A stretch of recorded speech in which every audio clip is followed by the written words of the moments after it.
Госпожа, пожалуйста, предъявите билеты на лайнер. Нас 5. Билеты здесь. 4 взрослых и 1 детский. Вашего билета здесь нет. Как так? Все 5 билетов брали вместе. Почему одного не хватает?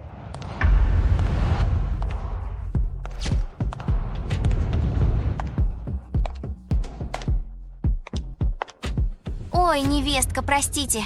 Последний билет в 1 класс. Брат Хау пожалел меня и отдал его мне. Он сказал: подождать у контроля, скоро найдут билет в обычную каюту. Что это значит? Чэнь Хао, это же поездка на нашу 10-ю годовщину. Ты без спроса отдал наш билет посторонний. Линь Юэ, Мань-Мань тоже нужно плыть на этом лайнере. У нее не было билета. Я просто помог. На борту тебя оформят другой. Жди здесь, потом приходи в ресторан. Там и встретимся. Почему тогда не купить другой билет ей? Это же наша 10-я годовщина. Невестка, не поймите неправильно. Нам с братом Хао нужно обсудить дела, поэтому я временно заняла ваше место. Если вы так против, может мне сойти с корабля? Тебе лишь надо немного подождать. Мы же не бросаем тебя. Зачем скандалить? Мы спешим на посадку. Будь благоразумнее и не мешай моей работе. Я же говорила не брать ее. Вечно сидит дома и ничего не делает. Только и умеет, что всем мешать.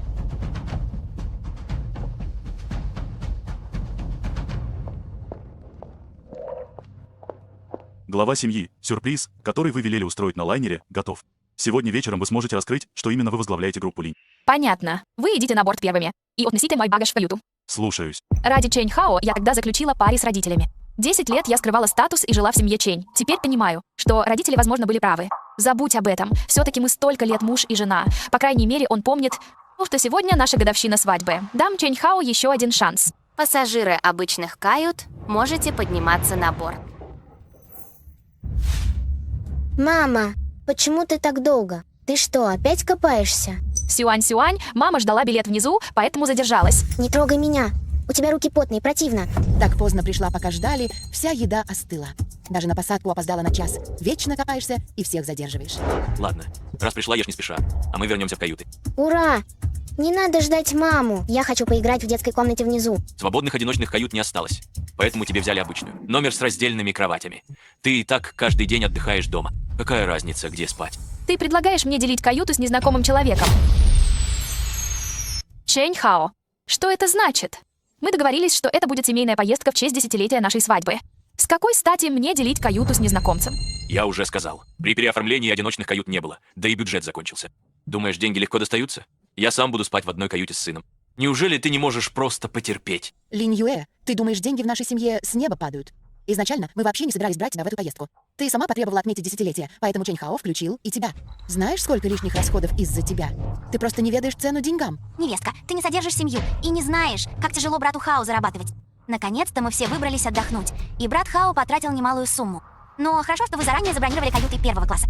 Брат Хао пожалел меня и уступил мне свою каюту 1 класса.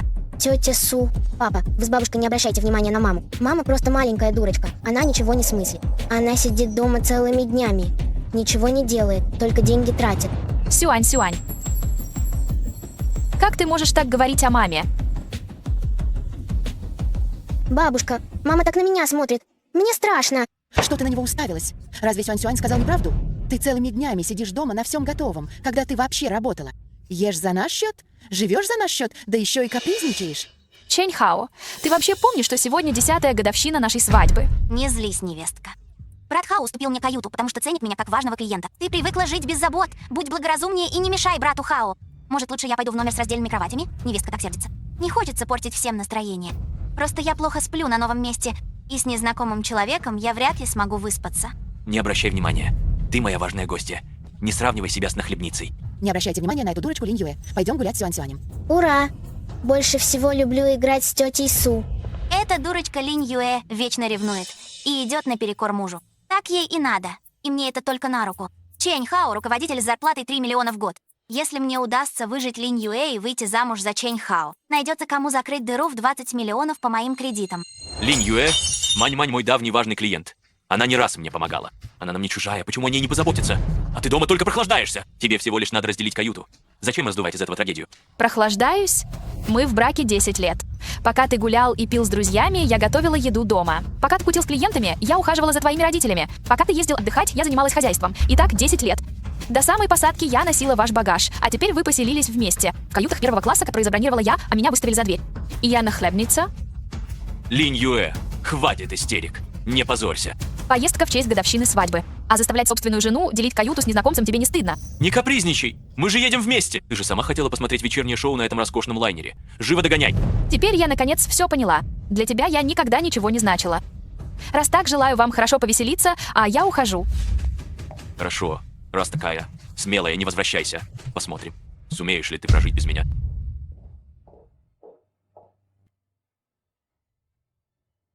Сюрприз на сегодняшний вечер отменяется. Подготовьте для меня люкс. И пусть юрист заберет бумаги из каюты семьи Чень, чтобы они ничего не узнали. Папа, мама, вы были правы. 10 лет молодости я и правда отдала не тем людям.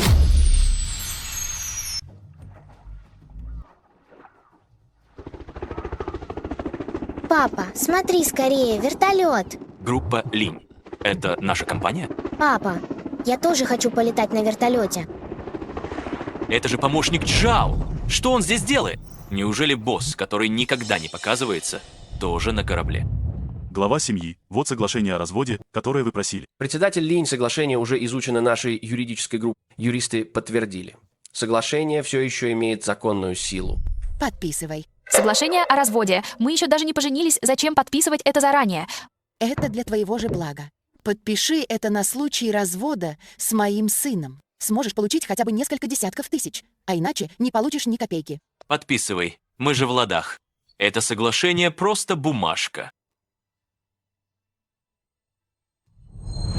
Наш Чэнь Хао теперь руководитель в крупной компании. Годовая зарплата 500 тысяч. Он может найти себе любую женщину. Выйдешь за него, будешь просто нахлебницей. Хочешь все на халяву? Хорошо, что мы выманили у нее подпись на развод. Она просто сирота. Мы можем вертеть ею, как хотим. А когда придет время, наш сын бросит ее, как только захочет. Джан Гуйлань, теперь это мне не нужен твой сын. Не дам вашей семье ни гроша. Председатель Линь, этот брачный договор подписан до свадьбы и все еще имеет силу. Но в отношении опеки над вашим сыном и прав на наследство требуются дополнительные пункты. Посмотрите, нужно ли подавать иск против Чэнь Хао и его семьи. Мама, ну почему ты такая неуклюжая? Как жалкая бездельница. Не трогай меня. У тебя руки в поту, фу, грязища. Подумаешь, уроки не сделал. И чего ты хмуришься? Страшная такая. Кроме как получать меня. Ты что, нибудь еще умеешь? Не хочу такую маму. Хочу Сумань. Тетя Сумань красивая и добрая. Чэнь Цзисюань. Он не унаследует мой бизнес. Семье Линь не нужен такой избалованный наследник. Мне всего 32 года. Найду гены получше и рожу наследника. Цзисюаню назначу дивиденды после совершеннолетия. Вы разочарованы в Чэнь Хао. Если бы он знал, что вы глава всей группы. Он проработал в Линь 10 лет. Каждый день он видел мое имя в документах по разным проектам. Если бы я была дорога, он бы хоть спросил обо мне. Ему плевать, кто я. Я понял. Все свободны, выйдите. Я хочу побыть одна. Сын привел нас в первый класс роскошного лайнера. Теперь и мы стали важными людьми. Спасибо, брат Хао. Мне так нравится это рубиновое колье за 5-значную сумму. Сюрприз на 10-ю годовщину, о котором я так мечтала. Оказывается, ждала его только я одна. 10 лет я тянула вашу семью на себе.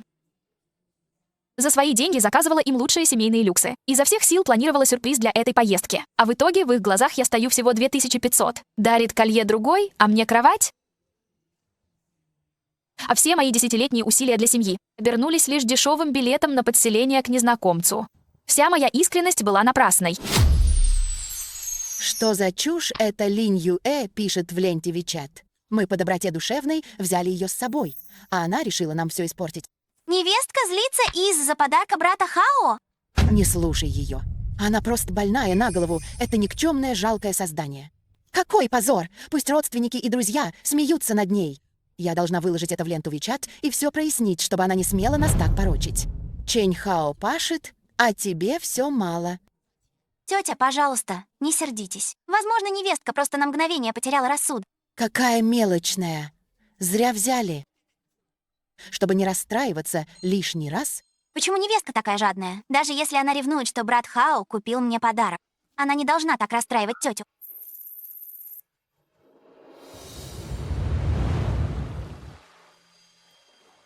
Как Линь Юэ может так себя вести? Чэнь Хао к ней и так слишком добр. Мам, разве я не даю деньги на хозяйство каждый месяц? Ни копейки? Что за ложь? Я отдавала ей все твои деньги. Прятала заначку и врет про нас. Ну как невестка может так поступать? Брат Хао так к ней добр, а она еще и деньги прячет. Невестка совсем запуталась. Хао все ей отдавал. Неблагодарная. Чэнь Хао ее кормит, а ей мало. Мне мало? Это меня предали сильнее всех. И правда, жадность человеческая не знает границ. Больше я не буду такой дурой. Поглядим, на кого она еще вякнет. Обидела нас Сумань? Я ей задам. Вот именно. Она безработная бездельница. Только и умеет, что сидеть на шее. Неблагодарная. Еще и характер показывает. Разбаловать. Тетя, вы молодец. Надеюсь, после этого невестка поскорее одумается. Сумань знает манеры, не то что это язва. Ничтожество. Мама, папа, хватит. Она моя жена. Она годами пахала на вас. Она твоя жена. Да, она просто бездельница, которая может жить только за счет мужчины. Смотреть за свекрами ее долг. Подумаешь, готовка и уборка. Учила сына, мыла нам ноги — это пустяки. Это ее долг. Какие заслуги? Тетя права. Муж кормит, жена следит за домом. У невестки нет работы, так что забота о доме — это нормально. Будь я на ее месте, мне бы еще и днем работать пришлось. Но даже так, это все наши обязанности как жен. Видишь, Мань-Мань знает, что сказать. Чэнь Хао, почему же ты не встретил ее первой? Она моя жена. Поговорю с ней серьезно. Скоро ужин, а Линь Юэ все нет. Обнаглела. Семья ждет, а она пропала. Вернется, я ей устрою. Глава семьи. Извините за беспокойство. Проект интеллектуальной медицины группы линий клинической лаборатории Женьсень. Предварительный проект уже одобрен, но дальнейшие корректировки требуют вашего личного участия. Можно продвигать. К концу следующего месяца я хочу видеть результаты первого этапа. Для тимбилдинга Женьсень в будущем месяце. Мы можем предоставить бесплатный круиз на роскошном лайнере. Идите. Если что, то понадобится. Найди меня. Юэ, взгляни на это. Как твоя свекровь и сын могут так поступать? Никогда не видела такой семейки. И почему Чэнь Хао их не приструнит? Который уже час? Да что не так с этой Линь Юэ? Вся семья специально ждет ее к обеду. Она только важничает. Ладно, не будем ждать. Давайте сначала поедим. Пусть не приходит, только аппетит портит. Пусть ест объедки. Сниму видео и заставлю кое-кого лопнуть от злости. Некоторые люди, мелочные и забитые, никогда не научатся вести себя на людях. Тебя одну ждем. Выходи. Корчит рожи. Сумань добрее. Сегодняшний роскошный ужин полностью организовала важная клиентка Чэнь Хао. Ого! Какие огромные лобстеры! Спасибо за пир. Тетя Су, Главное, что Цзэсюань доволен. Цзэсюань, твоя мама еще не пришла. Может, подождем ее? не хочу к маме. Она все запрещает. Запрещает то. Бесит. Почему тетя Су не моя мама? Если ты хочешь, Цзэсюань, тетя Су тоже может стать твоей мамой. Правда? А Сумань та еще актриса. Всего лишь заказала еду по меню, а говорит так, будто сама все приготовила. Эта семейка никогда меня ни во что не ставила. Несу тебе ужин. Цени. Упаковать объедки и остатки со стола, Сэм и G&A. И это называется заботой. Даже собака это есть не станет. 10 лет моей молодости. Лучше бы я скормила их собакам. Шоу отменили? Мы приехали ради фейерверка. Папа, я хочу смотреть фейерверк. Прошу прощения, это мероприятие изначально нашим VIP-клиентам в честь 10-летней годовщины свадьбы. Клиент все отменил, мы бессильны. Ваш VIP-клиент тоже празднует 10 лет брака? Да, Что за человек этот ваш клиент? Это же 10-летняя годовщина. Как можно отменить праздник? Интересно, кто на таком женился? Над ней так издеваются, а она все не разводится. Ладно, заберем вещи и отдадим еду. Ха. Она там одна в номере с раздельными кроватями, наверняка проголодалась. Какая она неженка. Еще и еду ей лично нести приходится.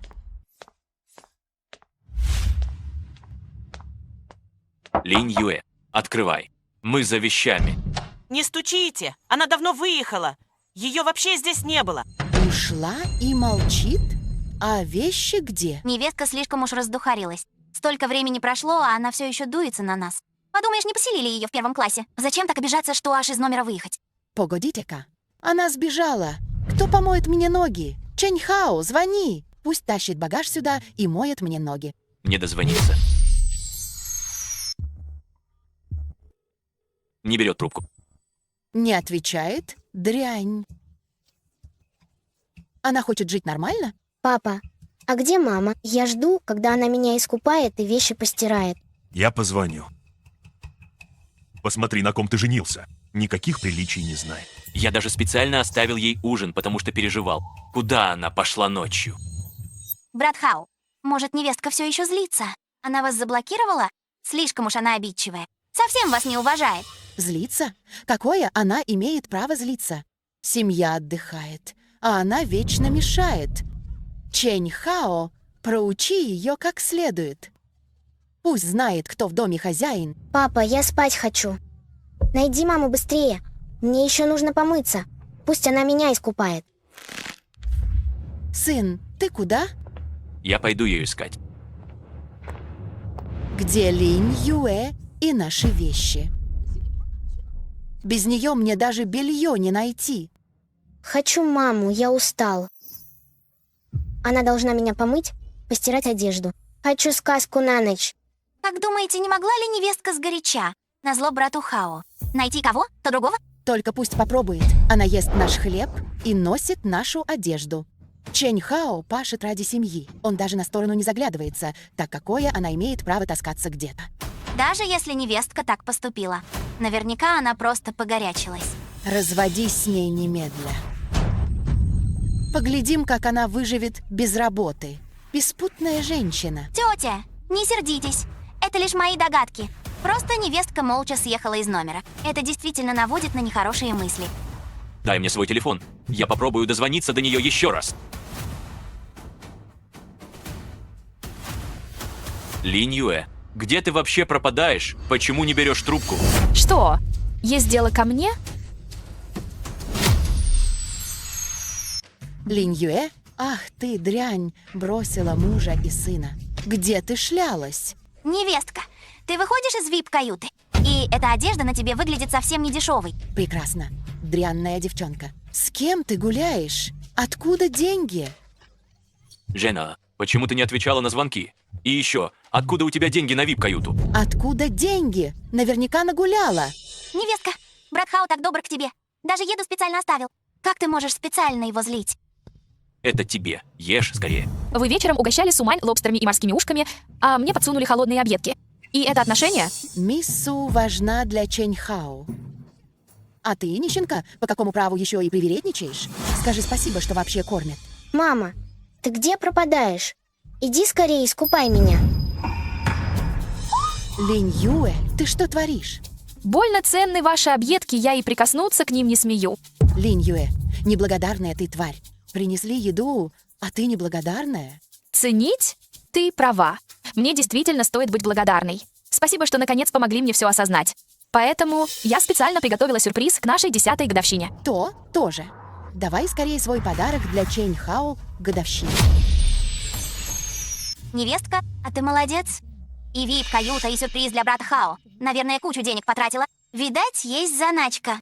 Но, невестка, то, как ты сегодня исчезла, нас всех до смерти напугало. Точно. Разве тебе не стоит сначала извиниться перед тетей и братом Хао? Я предлагаю в качестве извинения невестке уступить вип-каюту тете и Цзэсюаню. Сумань права. Живешь за наш счет, да еще и копишь. В вип-каюте? Живо кайся и отдай мне номер. Извинись в WeChat. Мы отдыхаем, а ты исчезаешь. Извинись за все проблемы. Линь Юэ не права, но мы семья. Линь Юэ могла отложить заначку, чтобы подготовить мне сюрприз. В ее сердце все еще есть место для нашей семьи. Я все улажу. Линь Юэ, извинись перед родителями, отдай вип-каюту и забудем об этом. Если вы все переедете в вип-каюту, мне придется одной остаться в первом классе. Не хочу расставаться. Линь Юэ, повысь класс и для Сумань. Она клиент Чэнь Хао. Уважай ее. Невестка, раз уж ты можешь позволить себе вип-каюту, для тебя это копейки? Невестка при деньгах. Я каждый месяц велел маме переводить ей 2000 на жизнь. 2000? Да, по 2000 в месяц, за год больше 20 тысяч. Ты каждый месяц переводил мне 2000? Конечно. Иначе откуда у тебя заначка на одежду и вип-каюту? Разве я недостаточно хорошо к тебе отношусь? Хватит болтать. Где сюрприз? Веди нас в вип-каюту. Я хочу спать. Чень Хао, на мне были все расходы на нас четверых. Парковка и счета 2000. Ты считал траты? Что ты хочешь сказать? Посчитаешь дома. Мы в круизе. Мама права. Дома все посчитаем. А сейчас покажи сюрприз. Посмотрим сюрприз и пойдем отдыхать в VIP-каюту. Мы ведь еще ни разу не жили в VIP-каюте. Чень Хао, ты утверждаешь, что каждый месяц давал мне 2000. Я никогда их не видела. Мама, ты же говорил, что каждый месяц переводишь деньги Линь Юэ. Почему она говорит, что не видела их?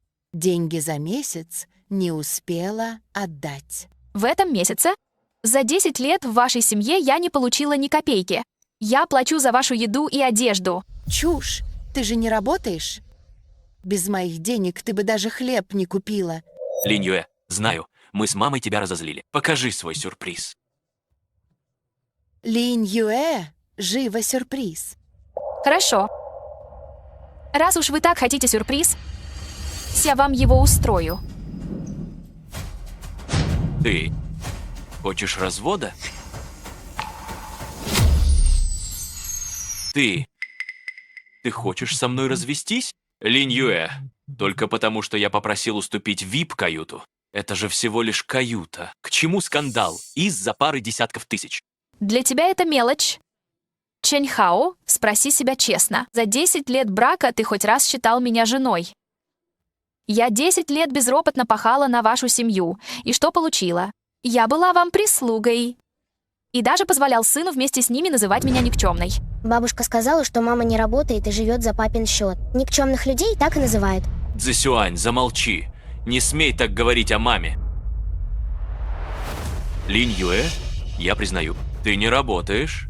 Вот родители и злятся. Но это не такая уж неразрешимая проблема. В крайнем случае, я потом поговорю с Цзэсюанем. Велю ему больше так тебя не называть. И недоразумение исчерпано. Недопонимание.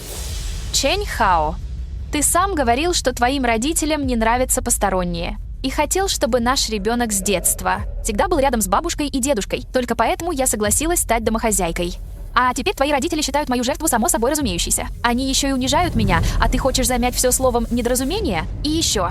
За 10 лет я не взяла у тебя ни копейки. А всякий раз, когда вы с ней отправлялись кутить, даже когда ты напивался, счета оплачивала я. Вы спустили состояние на выпивку. Я ничтожество? Тогда кто же вы? То значит развлекались. Мы с Маньмань занимались делами. Обсуждали бизнес, Линь Юэ. Думаешь, я поверю в этот бред? Не брала моих денег? Откуда деньги на VIP и вещи? Повтори это моей матери. Ой, да хватит вам спорить. У меня уже голова от вас болит. Невестка, прекрати этот цирк. Тебе достался такой муж, как брат Хао, и семья Чень тебя содержит. Радоваться надо. Хватит доводить тетю. Ладно. Все помолчите. Линь Юэ, подумай над своим поведением. Не срывай злость на мужа после каждой ссоры. Чень Хао и так устает на работе. Поставь себя на его место и перестань устраивать сцен. Ладно, на этом закончим. Сегодня же годовщина нашей свадьбы. Не будем о грустном. Посмотри, как наш сын хочет спать. Скорее веди его в душ. Он ждет твою сказку на ночь. Мама, хватит вредничать, ладно? Я, правда, очень хочу спать. Чень Цзэсюань, если хочешь спать, иди к папе и тете Сумань. Пусть они ведут тебя мыться и укладывают спать. Я уже принесла соглашение о разводе и сказала все, что хотела. С этого момента каждый идет своей дорогой. Нет, я хочу, чтобы мама ухаживала за мной. Не бросай сына, Линь Юэ. До каких пор ты будешь скандалить? Невестка, Сюань ведь твой родной сын. Как ты можешь... Если это станет известно, люди подумают, что ты бросила мужа и ребенка и пошла гулять на сторону. Опять одни отговорки. Просто хочешь гульнуть на стороне. Совсем на сына наплевать. Хао, разводись с ней. Такую безответственную женщину. Нельзя ее дома оставлять, опозорит. Тетя, брат Хао, пожалуйста, успокойтесь. Брат Хао, вы с невесткой столько лет вместе. У невестки нет дохода. Ты один тянешь всю семью, и ты еще каждый месяц давал ей 2000. Сколько же ты ради нее сделал? А еще это поездка на вашу 10-ю годовщину. Ты потратил столько денег, как невестка может просто так уйти. Верно. Наш Чень Хао потратил на тебя столько денег. Хочешь развестись, сначала верни нам деньги и извинись перед нами. Линь Юэ, я даю тебе последний шанс. Быстро извинись перед всеми и перестань создавать всем проблемы. Извинись. И будем считать, что все забыто. Кучка притворщиков. И зачем я только трачу здесь время? Стой! Ты никуда не уйдешь, пока все не объяснишь. Нам больше не о чем говорить. Нечего сказать. Значит, совесть нечиста. Боишься нас? Зачем тогда так спешишь? Хотите все выяснить? Что ж, давайте выясним. Я была замужем за тобой 10 лет. 10 лет назад плата за обслуживание дома была 20 в месяц. Парковка 160. Тратили 10 киловатт. Электричество 360 в месяц. Вода в среднем 100 в месяц. Когда Чэнь Цзэсюань пошел в школу, я сама возила его туда и обратно. Расходы на бензин минимум 150 в месяц. Дополнительные занятия стоили около 250 в месяц. Я также оплачивала ваше 3-разовое питание. На одни продукты уходило больше 100 в день. В месяц набегало не меньше 3000. 2000 — это просто смешно. Ты говоришь, что каждый месяц переводил мне 2000. Вот история моих поступлений за последние полгода. Покажи мне, где здесь эти деньги? Мама, что происходит? Эти деньги за этот месяц. Я просто еще не успела передать их ей. Верно? Невестка всего лишь домохозяйка. У нее нет работы.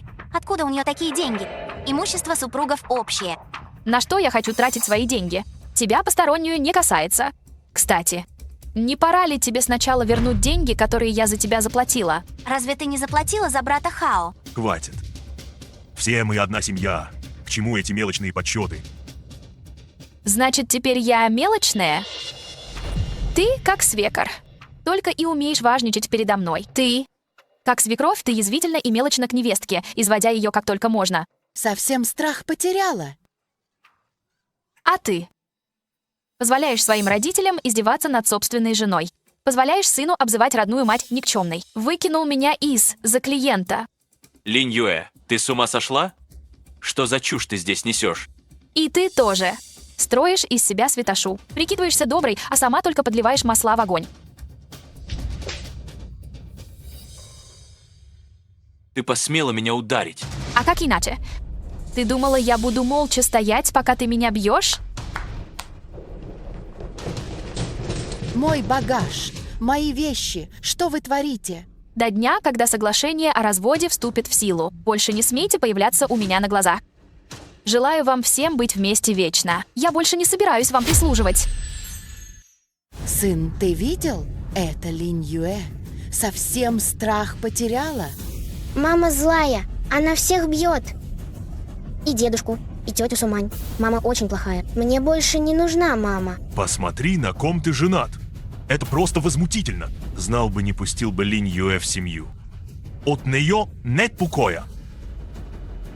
Ладно, хватит вам. Неужели вам мало этого хаоса? Мам, скажи честно, почему Линь Юэ говорит, что не получила денег, которые я ей переводил? Что вообще происходит? Откуда мне знать? А точно, я же спрашивала ее. Она сама просила копить на черный день. И я не стала ей отдавать. Брат Хао, не сердись на тетю. Невестка сама сказала, что ей не нужно. Невестка тоже хороша. Сама попросила тетю приберечь деньги, а теперь винит ее в том, что та их не отдала. Но с другой стороны, кажется, у невестки и самой денег хватает. Интересно только, откуда они у нее? Неужели за столько лет она тебе ничего не говорила? Кто знает, откуда у этой Линь Юэ деньги? У нее ведь даже работы нет. Наверняка они добыты нечестным путем, раз она побоялась нам сказать. Линь Юэ всегда была тихоней. У нее были деньги, а она молчала. По-моему, она нас вообще за семью не считает. О чем она только думала?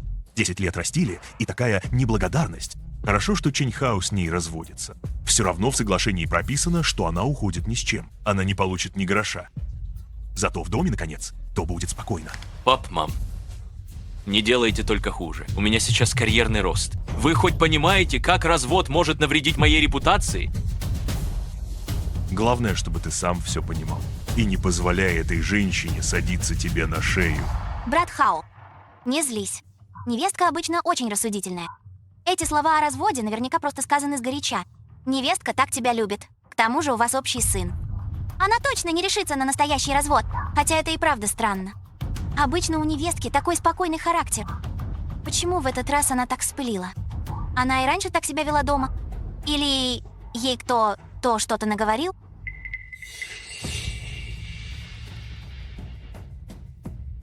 Вся моя искренность была напрасной. Тетя поддерживает тебя. Вас явно кто-то ссорит. С чего бы эта тихоня вдруг осмелилась пойти против нас? Она верит, что чужие ее защитят? Посмотрим, кому она побежит, когда останется одна после развода. Бабушка, я спать хочу. Я еще не мылся и не переодевался. Сюань, Сюань, идем мыться. Что застыло? Живо в комнату. Это Линь Юэ. Тоже мне поселилась в VIP-каюте. И чем тут хвастаться? Посмела разбросать наши вещи. Вы вообще уважаете старших? Никаких приличий? Что это за чушь тут написано? Ни слова не понятно. Ладно, это все для душ, лишь бы отмывала.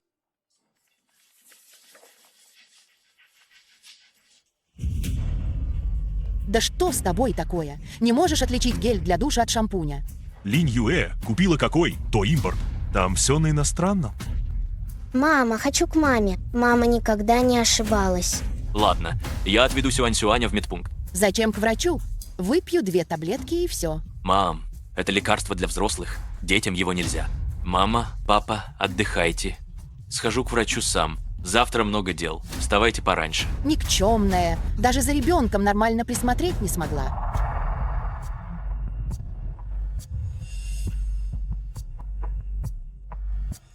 Алло. Мисс Линь, вы бронировали от имени Чэнь Хао. Хотим подтвердить заказ на продукты по индивидуальному меню. Заказ деликатесов на завтра. Они на лайнере только благодаря ей.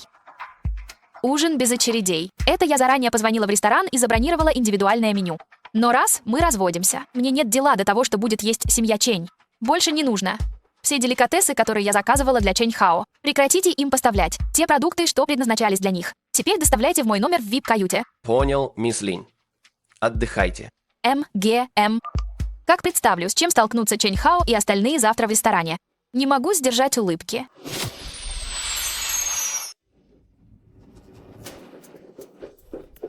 Это Линь Юэ. Мы взяли ее с собой отдохнуть, а она теперь ни о ком не думает. Как она посмела нас не разбудить? Из-за нее мы все проспали. Мам, Линь Юэ вчера не была с нами. Живет в VIP-каюте, подумаешь, и поэтому могла нас не будить. Совсем обнаглела. Куда она запропастилась, что ее до сих пор нет? Встаньте в очередь в ресторан. Мы из 1 класса. Тут все ждут в очереди. Вы издеваетесь? У нас билеты в 1 класс. Почему мы в очереди? Вчера прошли так. Может, произошло какое-то недоразумение? Мы были здесь вчера и прошли сразу по билетам 1 класса. Билет — это лишь пропуск. В ресторан нужна запись. Тогда будет место... То есть кто-то забронировал столик заранее. Поэтому вчера мы смогли сразу поесть. Именно так, господин.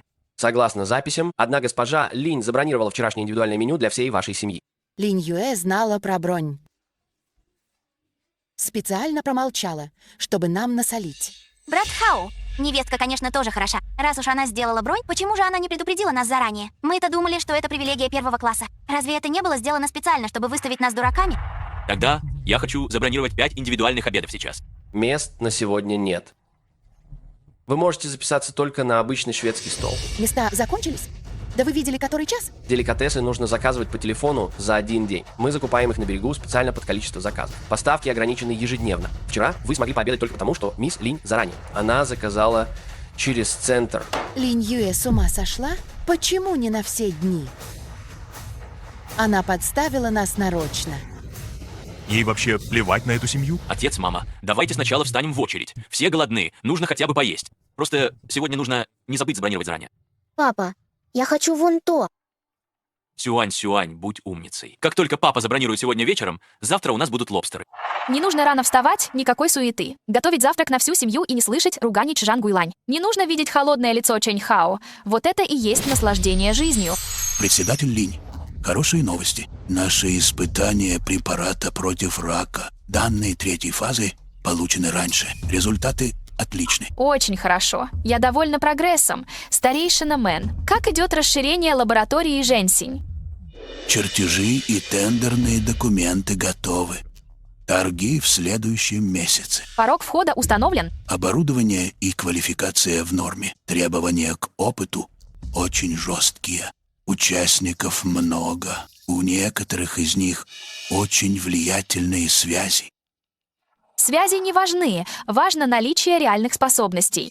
Я лично проверю стандарты тендера по проекту.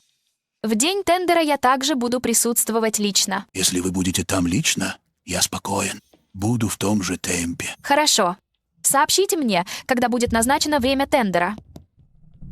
Если этот проект удастся, он спасет много людей, а также выведет группу Линь на новый уровень. Это гораздо важнее, чем возиться с этими неприятными людьми. Брат Хао, я слышала, что у Линь тендер Женьсень будет в следующем месяце. А ты хорошо информирована. Бюджет несколько сотен миллионов. Кто откажется? Брат Хао, ты столько лет в Линь, всех из руководства знаешь. Поможешь со связями? Мань-мань, стройка — это не медицина. Я не думаю, что тебе стоит участвовать в тендере. Даже связи не помогут. Пусть каждый проявит свои способности. Просто дай мне возможность встретиться с руководством Линь. Остальное я беру на себя. И тогда я тебя щедро отблагодарю. Дело не в благодарности, а в том, сможешь ли ты с этим справиться. Ну же, брат Хао. Ну помоги мне. Вреда ведь не будет. Тем более, какие у нас сейчас отношения? Если у меня все будет хорошо, значит и у тебя тоже. Сынок, помоги Мань-Мань. Проект на несколько сотен миллионов. Сумань справится. Она тебя точно не забудет. Мам, все не так просто. Что тут сложного? 10 лет в Линь, а толку? Мань-Мань теперь тоже член нашей семьи. Просто помоги ей наладить связи. Разве это трудно? Ладно. Устрою тебе ужин с моим начальником. Дальше все зависит от тебя. Спасибо, брат Хао. Я знала, что ты меня любишь больше всех. Папа, я хочу есть. Когда мы будем кушать? Вот беда, опять забыли заранее забронировать. Бабушка, верни мне моих лобстеров. Верни моих крабов. В чемодане есть лапша. Может, пока перекусим лапшой?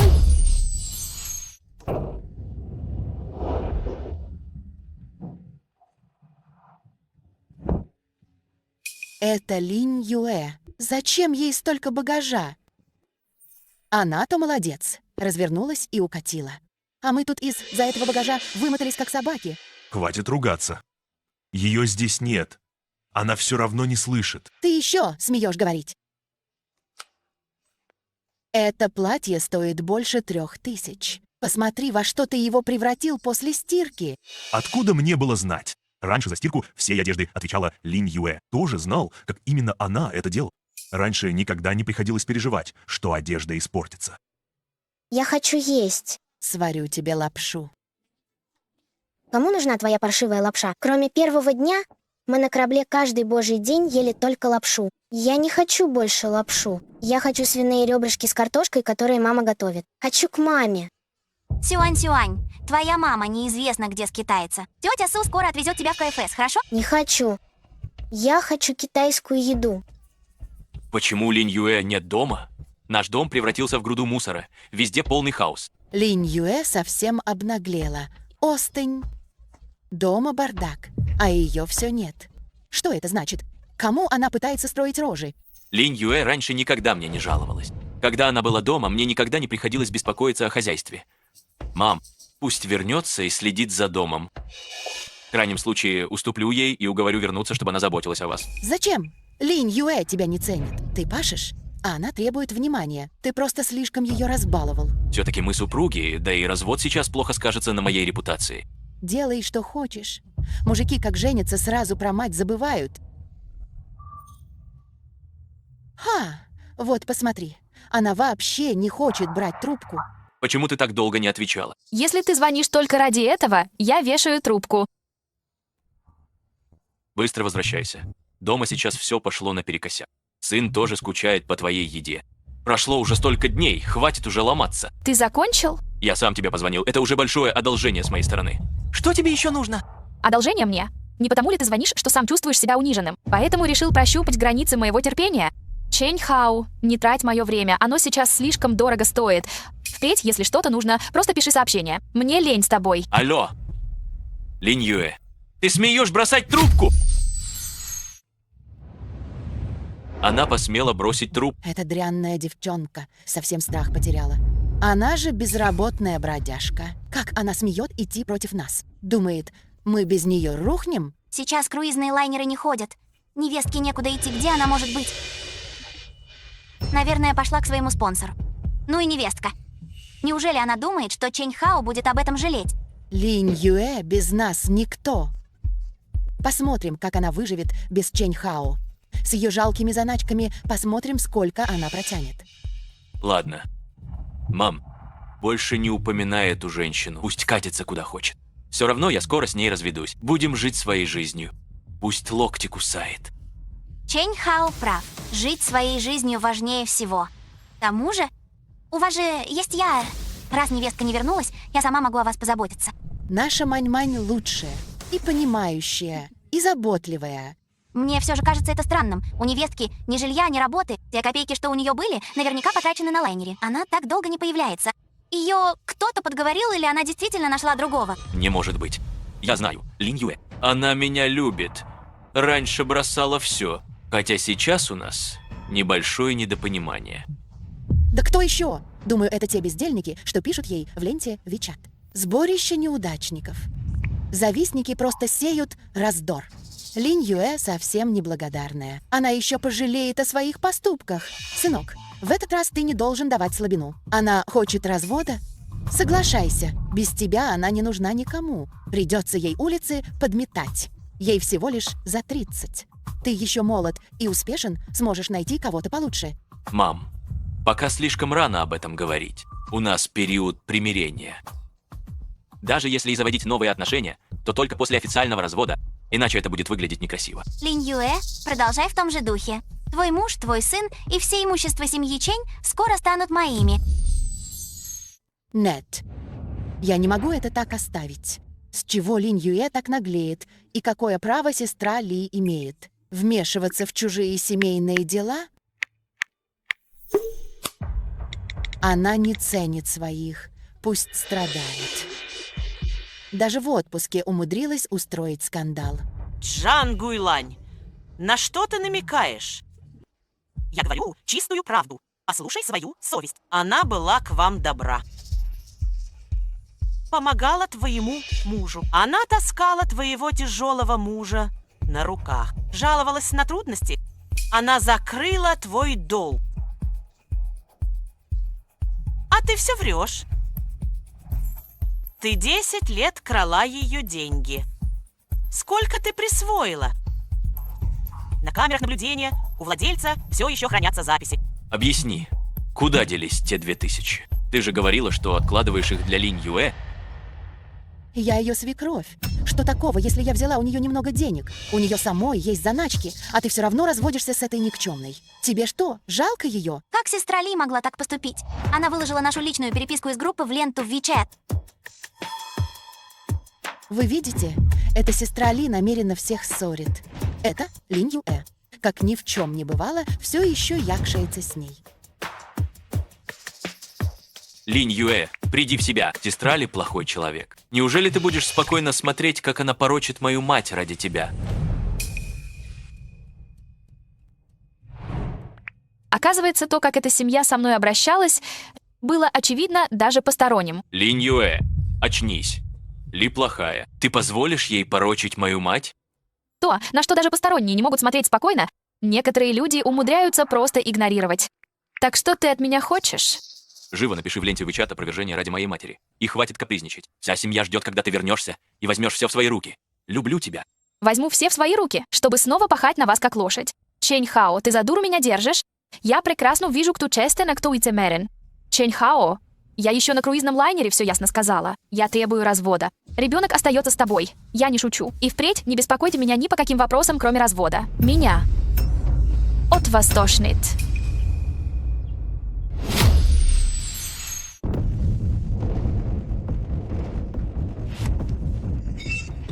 Линь Юэ, да кто ты такая вообще? Чэнь Хао, ты с ума сошел? Зачем телефон-то швырять? Она назвала меня мерзким. Я содержал ее 10 лет. Она просто нищая сирота.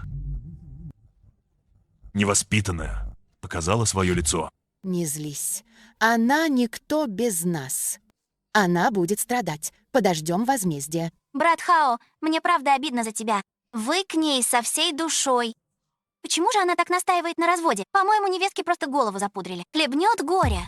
Тогда поймет, кто добр. Мань-Мань дело говорит. Безработная уродина. Ей уже за 30. Старая и морщинистая. Что она может? А ее руки шершавее наждачки. Какой мужик на нее посмотрит? Разведенка. А она теперь пустое место. Неблагодарная. Сидела бы дома. В такие тяжелые времена ее хотя бы Чэнь Хао содержал бы. Ее даже в кассиры не возьмут старая. Посудомойкой медленная. Копейки заработает. Приползет еще к нам на коленях умолять. Тетя права. У невестки сейчас ни жилья, ни машины, ни сбережений. Даже крыши над головой нет. Небось, сидит сейчас на обочине и ревет. Она сама в этом виновата. Теперь даже если приползет на коленях, я ее назад не приму. Верно. Так и надо. Пусть знает, что без семьи Чэнь она никто. Глава, вы не простудились? Со мной все в порядке. Просто кажется, будто кто-то меня костит. Наверняка этот Чэнь со своей семейкой снова меня никчемной обзывают. Да плевать на них. Чем больше они бесятся, тем радостнее мне. Уже больше 8:30. Почему не разбудила? А я почем знаю? Разве обычно не эта никчемная Линь Юэ тебя будет? Я с просонья перепутала Мань-Мань, которая была наверху, с Линь Юэ. Чего она так долго спит? Сюань-Сюань, живо вставай, ты уже на 1 час в школу опаздываешь. Мам, почему в доме даже поесть нечего? Я ни разу не покупала продукты сама. Купи поесть по дороге. Бабушка, у меня штаны мокрые, и кровать тоже. Сюань-Сюань, тебе 7 лет уже, как можно в постель мочиться? Когда мама была здесь, она меня ночью всегда в туалет будила. Ладно. Иди переодевайся, бери рюкзак и не копайся. Но мои штаны... Никаких «но». Быстрее. Еще немного, и я лишусь дневного днка. На этом наше еженедельное собрание окончено.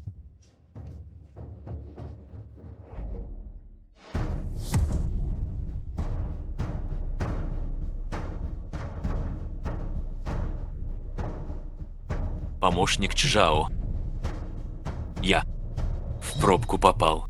Заместитель директора Чэнь. Рано вы пришли. Еще чуть-чуть, и сразу к обеду бы успели. Ладно, свободны.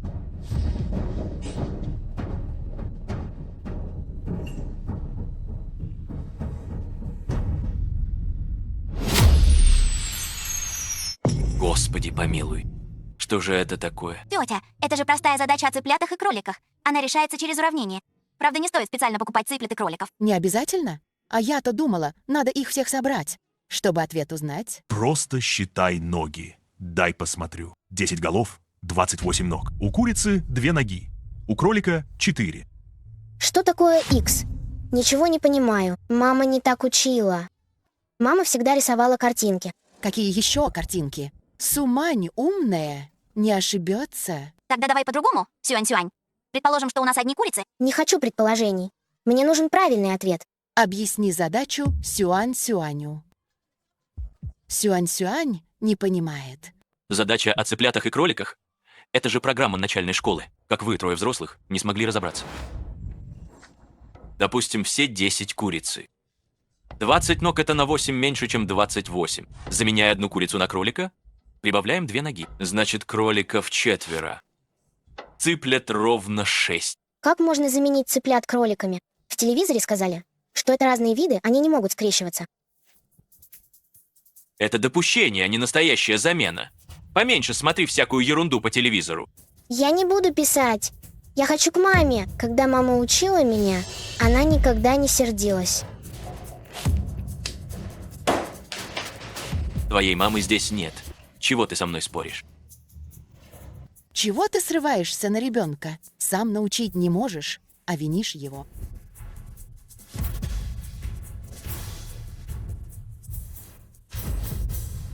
Мань-Мань, помоги ему с уроками. Ты ведь отличница. Такие уроки точно не будут для тебя проблемой. Мань-Мань, помоги Сюань-Сюаню с уроками. Вообще-то нет.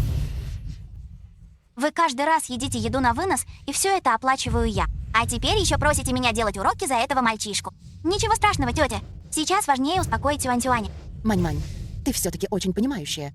С тобой Чэнь Хао в безопасности. Противно. Только придя к вам домой, я поняла, как эта старуха умеет создавать проблемы. Если бы не то, что Чэнь Хао руководитель в группе Линь, то бы захотел, подобно этой дуре Линь Юэ, находиться с вами ненормальными день и ночь? О, боже мой. Что случилось? Канализация засорилась.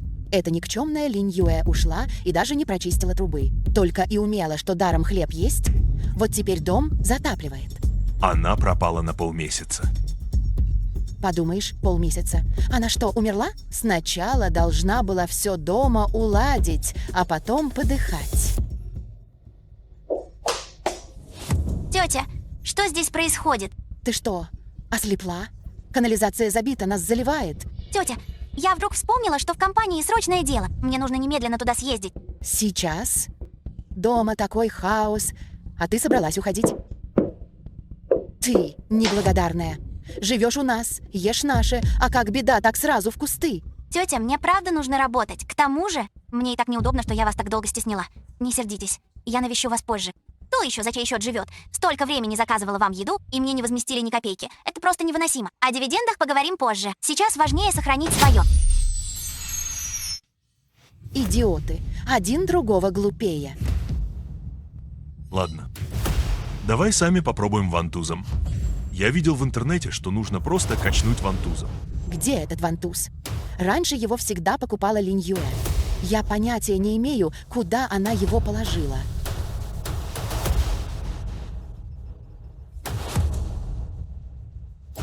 Алло, Вы родитель Чэнь Цзэсюаня? я его бабушка. В чем дело? Задание делал не он. Причем в математике использованы уравнения с двумя неизвестными. Это не программа первого класса.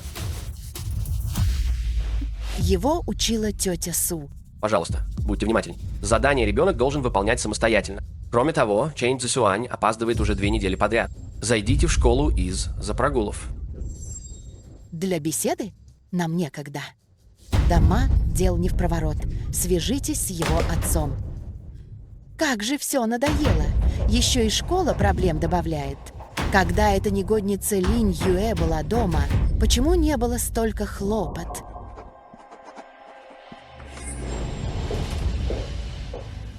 Глава. Мне нужно кое-что вам доложить. Говори. Чэнь Хао в этом месяце 4 раза опоздал и 1 раз прогулял.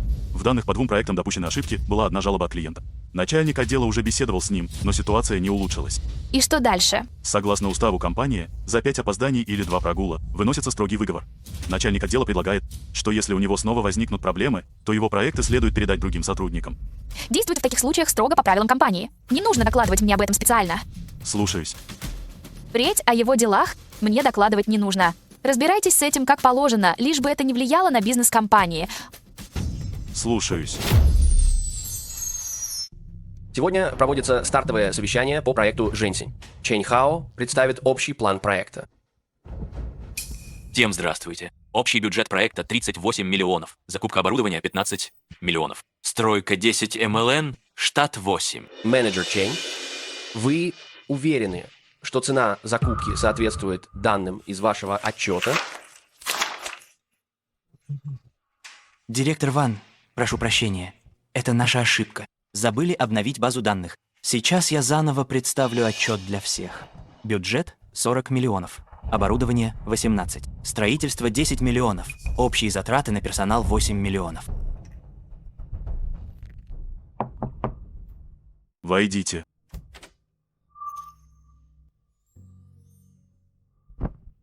Помощник Чжао. Знаешь, почему тебя вызвали?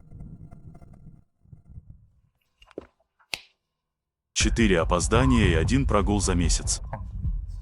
В этом месяце ты вел всего 2 проекта, и по обоим проектам поступили жалобы от клиентов. Да еще и сегодня на стартовом совещании прямо перед клиентом перепутал бюджет. Чэнь Хао, компания наняла тебя для работы, а не для того, чтобы смотреть на твои ошибки. Помощник Чжао, у меня проблемы. Твои семейные дела – это твое личное дело.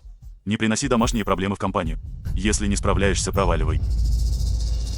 С сегодняшнего дня ответственным за проект «Женьсень» назначается сотрудник Ли. 2 других твоих проекта до следующей недели постепенно передай ему. Нельзя. Я вел эти 2 проекта больше полугода. С таким трудом. За полгода тебя не запомнили. Учись у Ли. и клиент назначил именно его контактным лицом. Скажи мне, что именно ты вел эти полгода? В этом месяце приведи в порядок базовые данные, остальным можешь не заниматься. А теперь вон.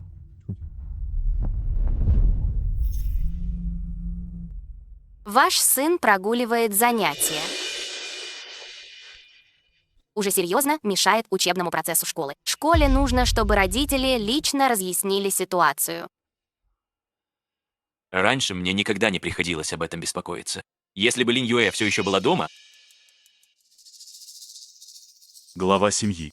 Тендерная документация по проекту Жэньсинь готова. Старейшина Мэн спрашивает, когда вам будет удобно приехать в компанию на совещание. Нужно повысить техпорог проекта Жэньсинь. Критерии оценки используйте из версии, которую я исправила на прошлой неделе. И еще, бюджетный план компании на следующий квартал уже готов. Финансовый отдел ждет вашего рассмотрения. Стер 3. Урезать бюджет на 15%. Пересчитайте расходы на штат. Слушаюсь.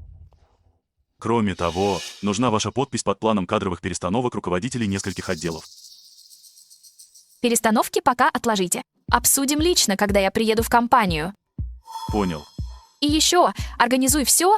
Завтра я возвращаюсь в компанию на совещание в 9 утра. Глава семьи, добро пожаловать обратно. 10 лет я пахала как лошадь в семье Чэнь. Стирка, готовка, дети, уход за свекрами. Они называли меня ничтожеством, заморашкой и дармоедкой. И я терпела 10 лет. А теперь...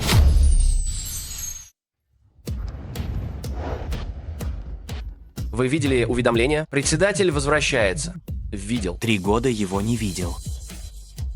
Я слышал от сестры Чжан из административного отдела, что председатель женщина, ей едва за 30. Женщина на 3 года старше настоящее сокровище. Хочу именно ее.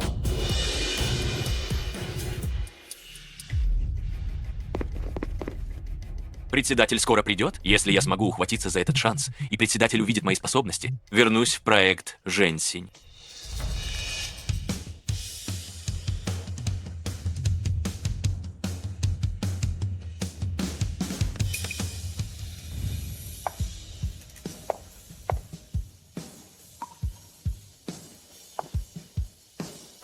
Добро пожаловать, директор Ли.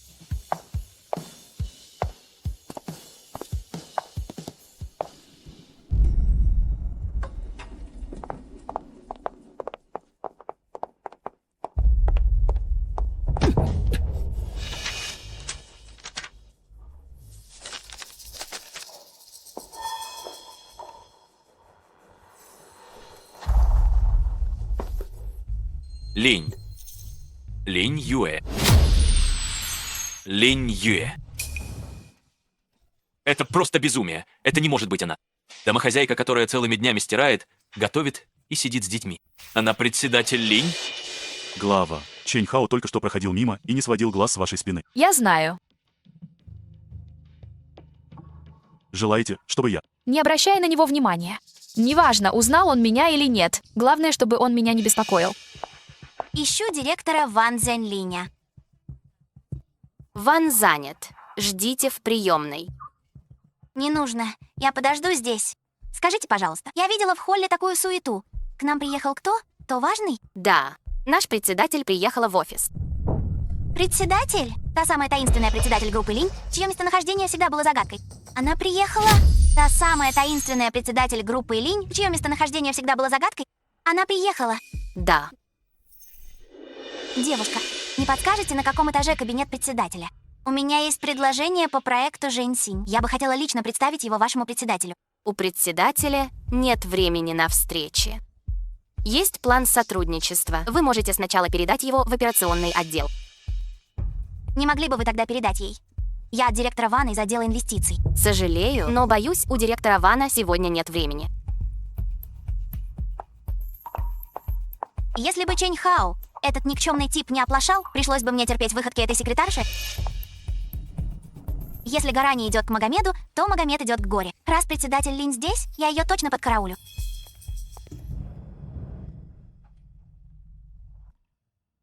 Не пускаете наверх, значит, буду ждать на парковке. Жду ее. Проект Жэньсинь. Если я увижу саму председателя, я этот контракт зубами вырву.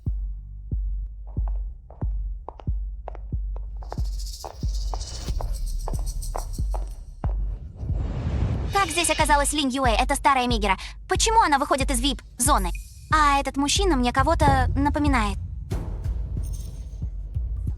Какая встреча? Что ты здесь делаешь? Невестка? Какая встреча? Что ты здесь делаешь? А кто это рядом с тобой? Не познакомишь? Просто знакомый. А ты? Сумань, ты то, что здесь забыла? Я пришла обсудить дела с председателем группы Линь. Слышала о лаборатории Женсинь? Она принадлежит группе Линь. У них сейчас проект, контракт на сотни миллионов. Председатель лично пригласила меня для переговоров. Проект Женсинь. Ах, я и забыла, невестка. Ты же все это время была просто домохозяйкой. Вряд ли ты об этом хоть краем уха слышала. На тебе даже логотипа нет, явно какая-то дешевка. Не в обиду будет сказано, но ты просидела дома 10 лет. Ты безнадежно отстала от жизни. Группа Линь, проект Женсинь. Бесполезно объяснять, ты все равно не поймешь.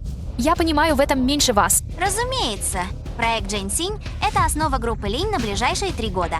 Я здесь, чтобы лично обсудить с председателем все детали сотрудничества. Список кандидатов и руководителей проекта Женсинь. Я видел их всех. Мисс Су. Если мне не изменяет память, мы видимся впервые.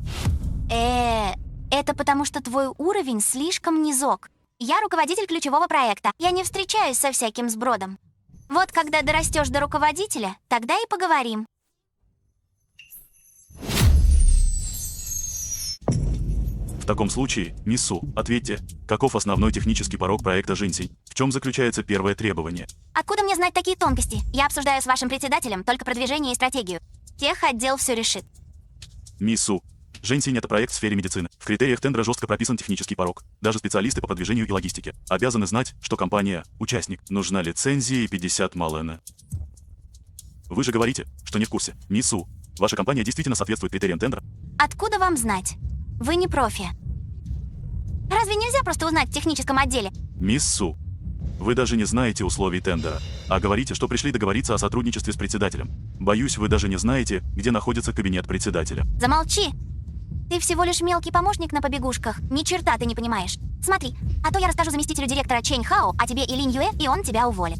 Мисс Су, хотите, чтобы Чэнь Хао меня уволил? Что? Теперь испугался? Если попросишь меня и извинишься, я обещаю не рассказывать ему о тебе и Линь Юэ. Боюсь, у него не хватит смелости помыкать мной. Вы знаете, кто я. Неужели хочешь сказать, что ты и есть председатель Линь? Моя фамилия Чжао. Полное имя Чжао Мин. Вы и есть помощник Чжао? Похоже, мисс Су слышала обо мне. Конец. Помощник Чжао, второй человек в группе Линь. Его статус намного выше, чем у Чэнь Хао и того жирного Вана. И я только что назвала его помощником на побегушках. Помощник Чжао, простите. Я не знала, что это вы. Будьте великодушны, не сердитесь на меня. Довольно. Мисс Су, вы только что сказали, что председатель специально вызвал вас обсудить проект Женсинь. Я пошутила, это была шутка. Помощник Чжао, а Линь Юэ и вы? Не суйте нос в чужие дела. Мисс Су, если хотите участвовать в тендере, сначала как следует подготовьтесь. Повысьте квалификацию вашей компании. Вообще-то, я просто хотела побороться за нашу компанию.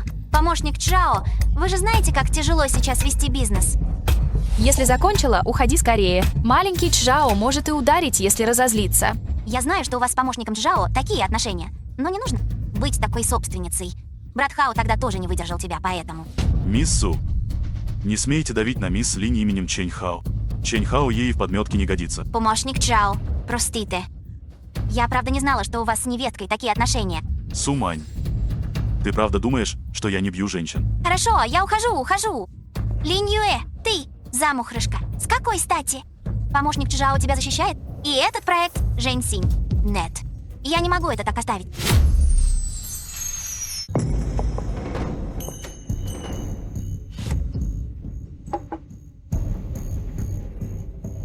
Ты говоришь, Линь Юэ была вместе с помощником Чжао. Где ты это видела? Я сегодня ходила в вашу компанию. Ждала председателя на подземной парковке. Не ожидала. Чего не ожидала? Я видела невестку. На ней было платье от кутюр. Рядом стоял помощник Чжао. И держались они очень близко. Линь Юэ сидела дома. Откуда ей знать Чжао?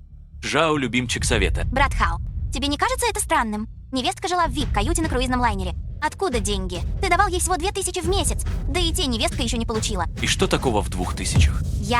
я о том, что она, будучи домохозяйкой, смеет вот так требовать развода? Может, она давно знает помощника Чжао? Погоди. Ты сказала, что пошла в компанию ждать председателя. Ты все еще не сдалась? Женсинь медицина. А у вас стройка. Ну и что? То, чего я хочу. Я всегда получаю. Даже не думай об этом. Председатель не показывалась 10 лет. Я ее ни разу не видел в компании. Она сама решает, с кем видеться. Ты ее тоже не видел? А ты знаешь, мужчина или женщина наш председатель? Женщина. Но ее никто никогда не видел. Может быть, невестка видела председателя? Я видела, что она с помощником Чжао не разлей вода.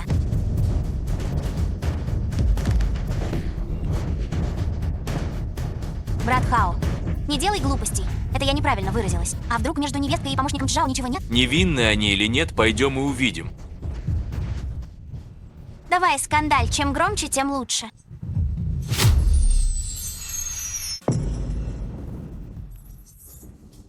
Мне нужно видеть помощника Чжао. Господин Чжао еще не пришел. Внутри только председатель. Чэнь Хао, что ты здесь делаешь? Помощник Чжао. Какие у тебя отношения с Линь Юэ? Я полагаю. Наверное, сейчас я к ней ближе, чем ты. Это Чжао. Она моя жена. Теперь, то ты вспомнил, что она твоя жена. Почему ты не думал об этом, когда помыкал ею как прислугой? Твоя жена, значит. И еще, прекрати называть ее женой. Вы развелись 10 лет назад. Откуда ты знаешь? Линь Юэ даже об этом тебе рассказала. Чего встали? Живо за работу.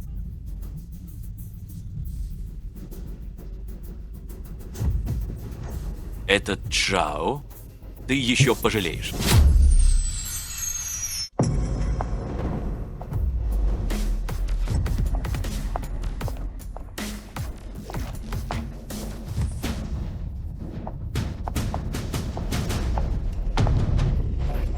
Линь Юэ, прочь с дороги. Она моя жена.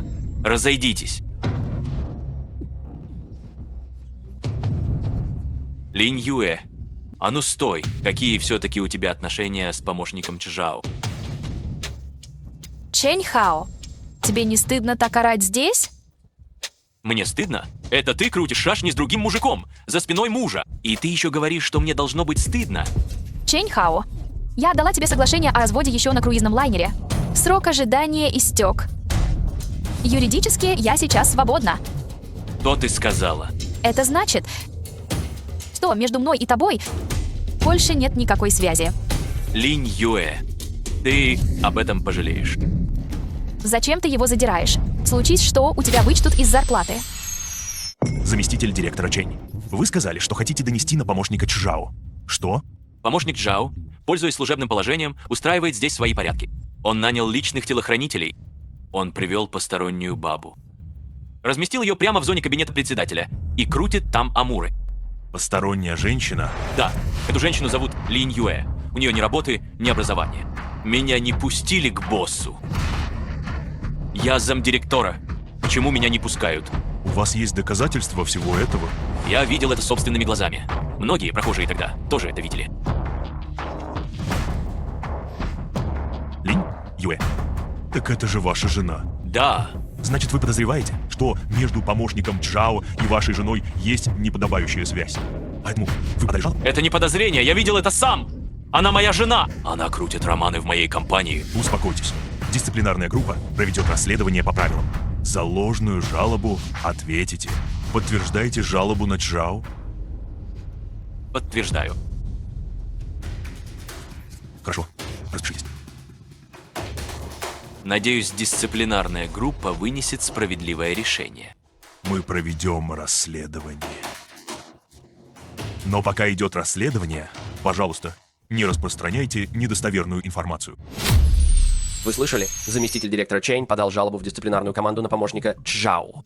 Говорят, Чжао привел постороннюю женщину. Серьезно? Правда, я сам видел, как заместитель директора Чэнь выходил из офиса дисциплинарной группы. Он был в ярости. Он донес на помощника Чжао. А тот, доверенное лицо председателя, он что, смерти ищет? Не обязательно. А если дисциплинарная группа действительно найдет проблемы? Обсуждаете директора Чэня? Я слышал, эта женщина – жена заместителя директора Чэня. Это не его жена домохозяйка. Нет, это точно его жена. Я сам все слышал. Тогда это слишком... В любом случае, нам лучше не вмешиваться. Просто поглазеем. Жалоба на Чжао проверена. В том числе на допуск посторонней в зону кабинета председателя. И распоряжение охране не пускать руководителя завершено. Согласно расследованию, помощник Чжао в тот день действительно провел женщину в кабинет председателя. Позвольте прояснить ситуацию. Та женщина, о которой вы говорите, это я. Тогда жалоба Чэнь Хао. Погодите, директор Линь. Вы хотите сказать, что женщина, с которой, по словам Чэнь Хао, помощник Чжао завел роман, то есть его жена? Это вы. Не неси чушь. Никаких интрижек не было. У меня есть девушка. За 3 года я получаю 30 миллионов. Не подставляйте меня перед главой семьи. Понятно? В таком случае донос Чэнь Хао. Конечно, необоснованно. Директор Линь, вы имеете в виду не наказывать Чэнь Хао? Жалоба не обоснована, потому что помощник Чжао не нарушал правил. Но поступок Чэнь Хао все равно считается доносом. Разбирайтесь по правилам компании. Как наказывается злонамеренный донос? По уставу за первый ложный донос полагается строгий выговор. При повторном нарушении увольнения Тогда объявите строгий выговор. директор Линь Чэнь Хао все-таки ваш. Мою личность пока не раскрывать. Жалоба не подтвердилась. Нарушений нет. Причину указывать не нужно. Понятно? Чэнь вышел от дисциплинарных. Жалоба не подтвердилась. Значит, он получил строгий выговор за клевету.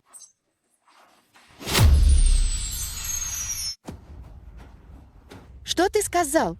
Донос не подтвердился? Я сам видел. Почему это ложь? Я вижу. Этот помощник Чжао влиятелен. Наверняка подкупил дисциплинарную группу. Мне это тоже кажется странным. Неужели помощник Чжао подкупил дисциплинарную группу? Точно. Это Линь Юэ связалась с влиятельным помощником Чжао. Она нас больше не уважает. Кто бы мог подумать? Раньше невестка дома прикидывалась тихоней. А как вышла за порог, так сразу. Позор на нашу семью. Хватит.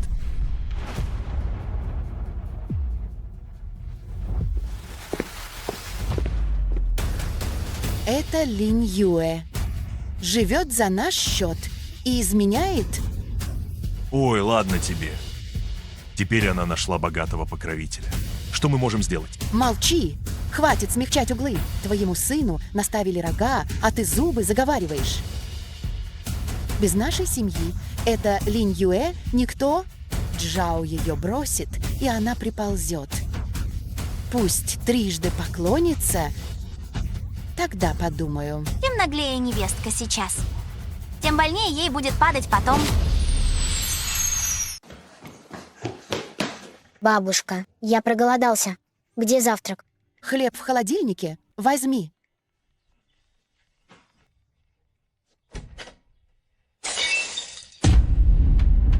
Бабушка, хлеб заплесневел. Соскобли плесень и ешь. Вечно тебе все не так. Я хочу к маме. Я хочу тушеные свиные ножки, которые мама готовит. Перестань ныть. Твоя мать сбежала с кем-то, ты ей больше не нужен. Линь Юэ, когда была дома, никогда бы так себя не вела.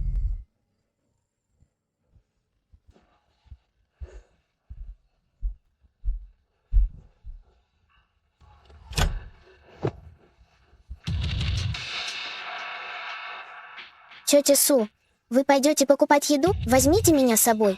Возьмите меня. Мань-мань, ты куда? Тетя, я вижу, что все проголодались. Я схожу куплю что-нибудь на завтрак. Мань-мань молодец. Накорми Сюань-Сюаня. Тетя Су, возьмите меня. Я хочу бургер из КФС. Сюань-Сюань, будь умницей. КФС утром закрыт, тетя купит баудзи, ладно? Баудзи? Я хочу бургер. Сюань-Сюань, милый, будешь есть то, что купит тетя Су. Позже попросишь папу купить бургер. Я здесь ради денег и связей Чэнь Хао, а не для того, чтобы заниматься благотворительностью. Денег, что я потратила, хватило бы на целую сумму. Ну что, хочешь потягаться со мной? И не надейся сбежать. Глава семьи. Тендер по проекту Жэньсинь состоится в следующую среду. Старейшина Мэн хочет уточнить. Будете ли вы присутствовать лично? Передай старейшине Мэну, что я буду. Кроме того, глава семьи, компания Сумань подала заявку. Ее компания не подходит по сфере. Она не должна была пройти первичный отбор, однако документы попали прямо ко мне. Похоже, у этой особы действительно обширные связи. Пока не исключайте ее. Мы можем ее использовать, чтобы выйти на тех, кто за ней стоит. Чэнь Хао и Сумань. Раздуйте скандал. Я тоже хочу посмотреть, сколько паразитов удастся вычистить из моей группы Линь. Этот Джао посмел задержать мой тендерный план для председателя. Джао, воруешь у своих? Линь Юэ, ты просто так смотришь, как надо мной издеваются. Как ты могла стать такой? Раз так, навини меня. Брат Хао, ты наконец-то все осознал. Я же говорила, стоит только убрать помощника Чжао. Невестка рано или поздно одумается. Что мне нужно сделать? Разве ты не хотел всегда вернуться в ключевую группу проекта «Женьсинь» и встретиться с председателем?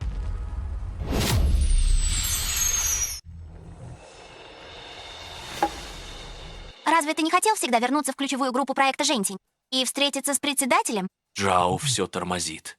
Шансов нет. Недавно я связалась с менеджером Ваном из вашего отдела инвестиций. Если все правильно устроить, твое возвращение в проект «Женьсинь» не будет проблемой. Тогда мы объединим усилия изнутри и снаружи и заберем проект. Я знаю этого Вана. Он же полный невежда. Мань-мань, ты хочешь с ним работать? Да какая разница, кто он? Любые средства хороши. Главное, чтобы помог выиграть тендер. Ты уверена, что этот Ван поможет? Директор Ван уже помог мне связаться с членами ключевой группы «Женьсинь». Тех, кто готов сотрудничать. 4.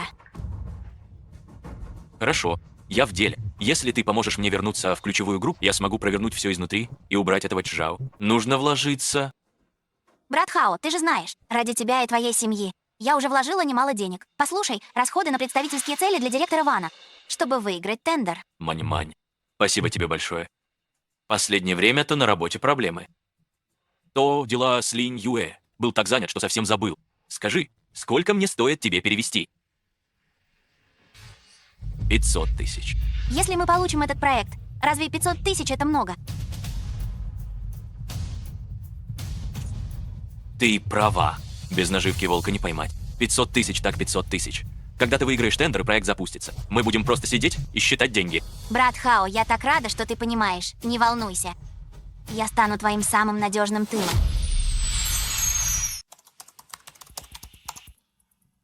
Они связались с Ван Занлинем. Ван общается с Ли Се. У него много новых денег на счету. И каждый раз это 5- или 6-значные суммы. Глава, может, нам стоит поймать его с поличным? Что говорит старейшина Мэн? На каком этапе клинические испытания Женьсинь? Регистрационный номер препарата уже получен. Ждем начала тендера. Старейшина Мэн планирует объявить об этом в день тендера, чтобы поймать крупную рыбу на длинную леску. Найди сотрудника Ли, отвечающего у нас за проект Женьсинь, и поговори с ним. Если кто-то захочет заменить его на Чэнь Хао, пусть он сначала отступит. Когда все закончится, я вознагражу его по заслугам. Слушаюсь. Я понял. Чтобы погубить кого-то, нужно сначала свести его с ума. В день тендера я приглашу тебя посмотреть на отличное зрелище.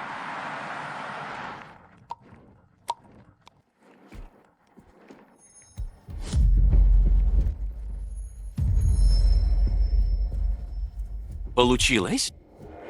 Получилось. Заместитель директора Чэнь возвращается в ключевую группу проекта «Женьсинь».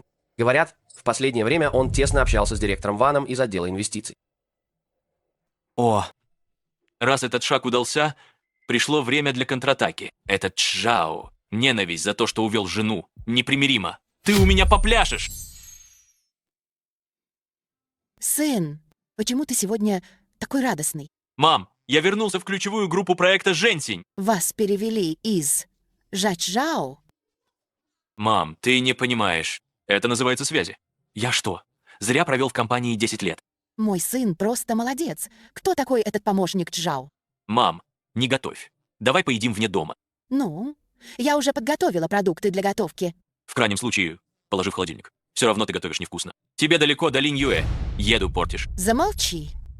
Привередничаешь в еде? Хочешь стряпню Линь Юэ? Так, верни ее себе, если сможешь.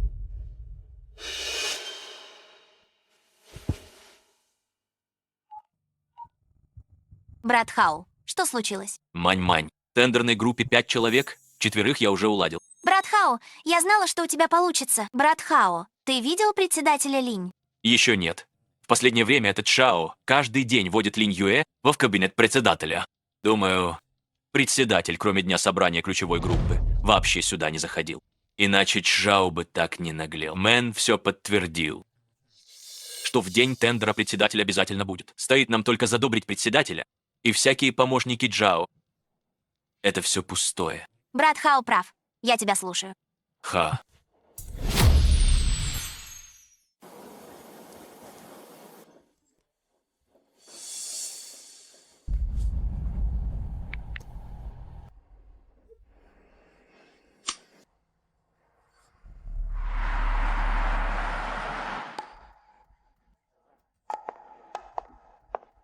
Ой, директор Сун, не думайте, что я смыслю только в стройматериала. В медицинском оборудовании я тоже разбираюсь. Ради этого тендера я потратила немалые деньги. У нас лучшие консультанты. Наш проект наверняка самый проработанный среди всех участников. Этот проект Дженсинь, конечно же, должен быть передан лучшей команде. Команду Маньмань я курировал лично. Есть вопросы к нам? Да. Когда тендер закончится, пожалуйста, подождите. Мы устроили банкет в честь победы в банкетном зале. Брат Хао, посмотри, как те люди на нас только что смотрели. Это все массовка, они не важны. Уважаемые гости, доброе утро. Добро пожаловать на тендер по проекту Женсинь группы Линь. Сегодняшний тендер будет состоять из 3 этапов. Первый — речь председателя группы Линь. Второй — презентация проектов компаний, участников. Третий — оценки жюри и объявление итогов. До начала тендера осталось полчаса. Все могут пока свободно пообщаться. Прибыла председатель группы Линь. Наконец-то я смогу увидеть прекрасное лицо председателя Линь. Это и есть председатель Линь? Такая молодая. Как? Почему это она? Подождите, она не председатель. Ведущий, вы, должно быть, ошиблись. Она жена заместителя директора Чень. Обычная домохозяйка. Как она может быть председателем Линь? Линь Юэ, ты целыми днями не бываешь дома. Зачем пришла сюда устраивать беспорядок? Кто тебя впустил? Невестка, даже если ты злишься на брата Хао и хочешь опозорить брата Хао, тебе не стоило приходить в такое место. Отойдите. Вы загородили мне дорогу. Линь Юэ, ты все еще продолжаешь дурачиться здесь? Что здесь делает обычная домохозяйка? Невестка, не позорь брата Хао. Я пришла по приглашению. И это вас не касается. По приглашению? Ты все еще утверждаешь, что ты председатель Линь? А что, если я скажу? Что я и есть председатель Линь, о котором вы говорите? Ты? Ты председатель Линь? Ха-ха-ха. Эта шутка совсем не смешная. Дамы и господа, прошу прощения за этот нелепый спектакль. Это моя жена. Она просидела дома 10 лет. Она ничего не умеет делать. Она даже с ребенком не может справиться. Только создает мне проблемы. Недавно она устроила скандал из-за развода, а теперь сходит с ума. Утверждает, что она председатель Линь. Чэнь Хао, ты совсем не изменился. Все так же не понимаешь человеческого языка. Линь Юэ, хватит, не наглей! Тебе мало того, что ты уже опозорилась? С тех пор, как я не забронировал тебе первый класс на круизе, ты постоянно устраиваешь сцены. То развод, то уход из дома. Не готовишь, не стираешь, не занимаешься ребенком и не заботишься о стариках. Каждый день крутишься с этим Чжао. А теперь осмелилась выдать себя за председателя Линь? Ты хочешь окончательно меня погубить? Ты. Замолви за меня словечко перед председателем Линь. Я делаю это ради твоего же блага. Не смеши меня. Я все еще готов прикрыть тебя. А мне вот интересно узнать. Я пришла на тендер. И теперь меня собрался прикрывать бывший муж, который 10 лет не обращал на меня внимания. Брат Хао, невестка сейчас слишком взволнована. Мне кажется, она сегодня пришла специально, чтобы придраться. Линь Юэ, мне плевать, зачем ты сегодня пришла. Это моя компания. Я же сказала, я пришла на тендер.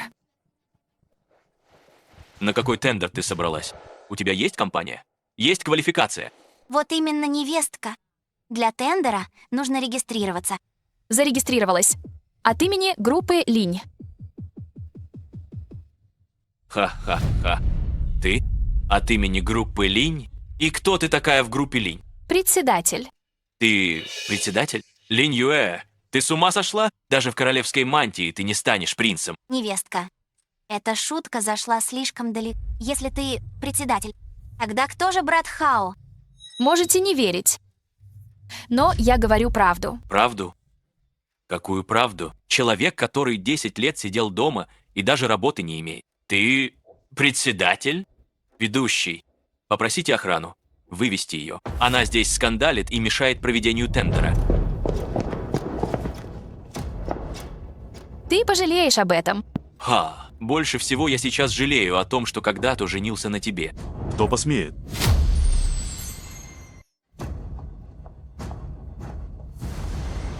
Помощник Чжао, вы как раз вовремя. Заместитель директора Чень. Кого это вы хотите выгнать? Вы знаете, кто она? Неужели вы собираетесь сказать мне, что Линь Юэ и есть тот самый скрытный председатель? Брат Хао, не говори ерунды. А вдруг невестка и правда председатель? Если это так, то выгнав ее с охраной, ты накличешь на себя огромную беду. Она председатель? Мань-мань, спроси любого здесь присутствующего. Ты же просто прислуга. Похоже на председателя? Я женат на Линь Юэ 10 лет, она каждый день только занималась хозяйством и никогда не работала. Как такой человек может быть председателем группы Линь? Если Линь Юэ действительно председатель, то я сегодня же выползу из этого зала на четвереньках. Помощник Чжао всегда был честен. Зачем ему выдумывать подобные оправдания? Заместитель директора Чень. Ради имиджа и интересов компании, я советую вам все же не выполнять это паре. Линь Юэ? Ты просто будешь смотреть, как надо мной все смеются. Не я заставляла тебя спорить. Помощник Чжао ведь тоже сказал, что тебе не обязательно ползти. К тому же мы уже развелись. Подумаешь, не оплатил тебе первый класс в поездке, стоит ли из-за этого дуться на меня до сих пор? Я 10 лет тебя содержал. Я разве презирал тебя? Жила за твой счет? Хорошо, тогда скажи мне, еда в вашем доме. Органические овощи, которые доставляли дважды в неделю, с тебя 700 тысяч за 10 лет. Эти деньги списывались с твоей зарплатной карты? Покупка продуктов – женское дело. Какая разница, кто платит? Этих денег матери вполне хватит. Твоя мать никогда не давала мне денег. Ты же об этом знаешь. По этому поводу я уже отчитал свою мать. Если ты все еще недовольна, я прямо сейчас на 2000. Остальное потом. Мисс Линь, если не ошибаюсь, в начале этой весны вы просили меня привезти из Хайчена сшитое на заказ ципао. Ручная работа. 8000 за работу и 2000 за ткань. Это самое ципао я видел на вашей свекрови на круизном лайнере. Зачем такое дорогое платье? Расточительство. Это мои деньги, я сама их заработала, так что трачу, как хочу. Если заместитель директора Чэнь Хао недоволен, ваша мать может вернуть одежду. Но так как это ручная работа, любые повреждения придется оплатить полностью. Мисс Линь, кажется, забыла о самом главном. Перед разводом мисс Линь, желая сыну великого будущего, очень тщательно выбирала для молодого господина Академию Байла. Уж не знаю, о чем думала Линь Юэ, выбрав ребенку школу в какой. То глуши. Далеко. Да и детей там мало. Брат Хао, помолчи лучше. Это же Академия Байлу. Ого! Частная элитная школа. Говорят, там лучшие учителя от детского сада до университета. Там только богачи и элита. У друга миллионы. Хотел сына сюда, но не прошел проверку активов. Про проверку активов? Чэнь Хао, вы не знали? В Байлу очень строгий отбор. Перед поступлением проверяют финансовое состояние семьи. Меньше 30 МЛН нет шансов. Он даже не знал, что в школе его сына нужна проверка активов. Тогда кто же платил за все? Посмотрите на него. Разве он похож на того, кто может платить? Если за учебу сына действительно платила его жена, то она и вправду может оказаться председателем Линь. Линь Юэ, то откуда у тебя деньги для проверки? Ты же не подделала документы? Заместитель директора Чэнь, думаете, такая академия? Можно так легко обмануть. Это ты помог моей жене пройти проверку. Знал, что у вас связь. Вы скорее поверите, что мисс Линь мошенничает, чем в то, что она успешна и состоятельна. О статусе мисс Линь любой здравомыслящий человек уже давно бы догадался. Только вы. Как говорится, невозможно разбудить того, кто притворяется спящим. Добро пожаловать в Жэньсинь. На тендер проекта Жэньсинь и группы Линь. Я, директор больницы Жэньсинь. Это старейшина Мэн. Значит, председатель Линь скоро выйдет? Перед тем, как мы официально начнем, позвольте мне представить вам одного человека. Председатель группы Линь, госпожа Линь Юэ.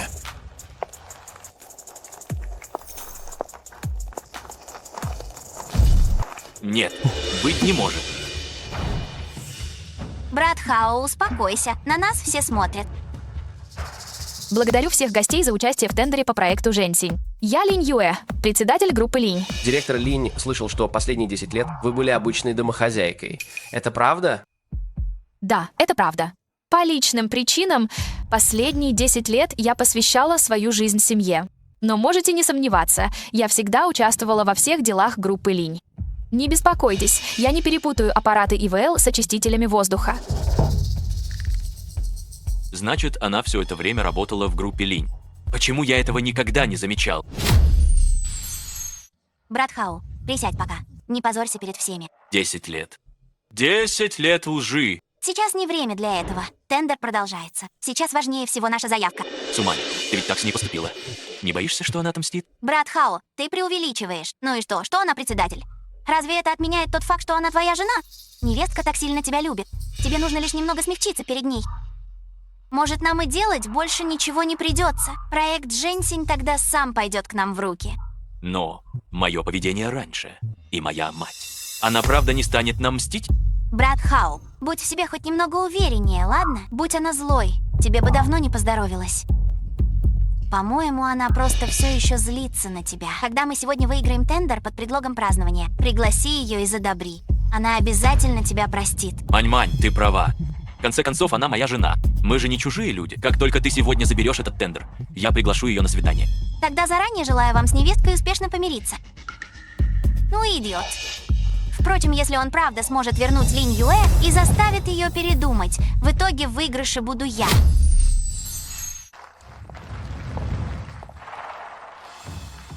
Глава семьи, похоже, Чэнь Хао не собирается сдаваться. Если бы он так легко сдался, это был бы не Чэнь Хао. А сотрудник Ли. Достаточно.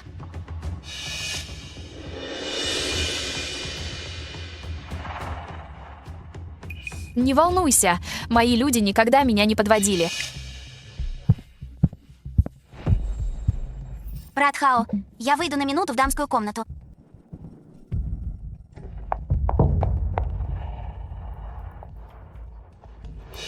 Директор Су, как вы? Инженер Ли, хватит притворяться.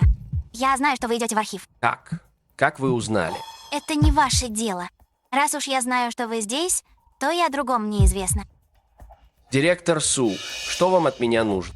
Инженер Ли, буду говорить прямо. Результат этого тендера был предопределен заранее. Наша медтехника Сусинь станет победителем.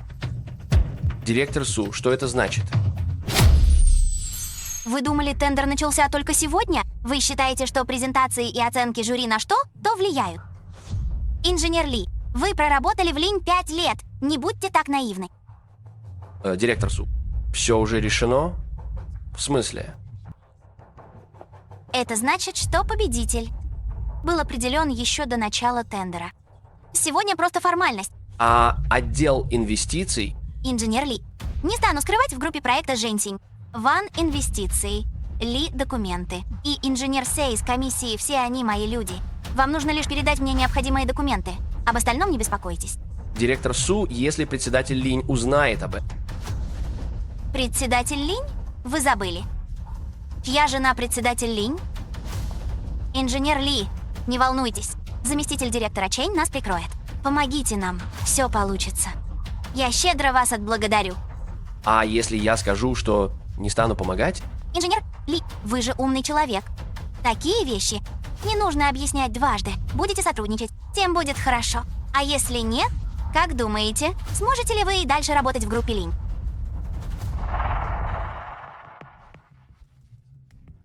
Где ты была? Брат Хао, я же говорила, что ходила в дамскую комнату. На каком этапе тендер? Хэнтун почти закончили. До твоей медтехники Сусинь еще 2 участника.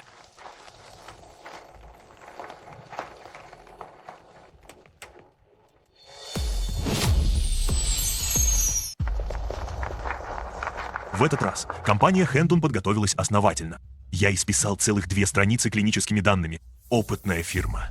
Не то что выскочки.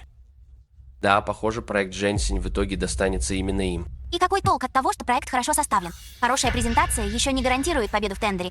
Директор Су, важен план, а не крики. Разумеется, нужно смотреть на связи и отношения. На то, кто лучше разбирается в правилах игры. Даже если проект идеален, без нужных людей шансов нет. Верно ведь, брат Хау? Директор Су права. В тендере важна общая мощь компании, а не то, кто умеет лучше писать тексты. Похоже, директор Су очень хорошо понимает заместителя директора Чэня. Директор Су мой друг. Мы как семья. Сумань и Чэнь Хао? У них секреты? Разве этот Чэнь не муж председателя Линь? Только заметил, они все время вместе. Главное, что председатель Линь сидит прямо там. Ее собственный муж с другой женщиной, а она и слова не скажет. Как думаете, председатель Линь случайно не помешана на любви? Не говорите глупостей. Мы с директором Су просто близки, а Линь Юэ, она все понимает. Мы в ладах. Да, мы с братом Хао знакомы много лет. Я даже ездила с ними в их поездку на 10-ю годовщину свадьбы. Невестка очень любит брата Хао. Брат Хао попросил, она уступила. Невестка очень добрая. Конечно, это же моя жена. Приглашаем на сцену представителя следующей компании медтехника Сусинь. Ядро нашего проекта — использование технологий ИИ, чтобы интеллектуализировать весь медицинский процесс. С помощью анализа больших данных и облачных вычислений мы создадим настоящую экосистему умной медицины. Эта презентация слишком грубая. Данные даже не указаны четко. С таким уровнем они осмелились прийти на тендер? Неужели победитель уже заранее определен? Как вообще с таким уровнем можно попасть на тендер?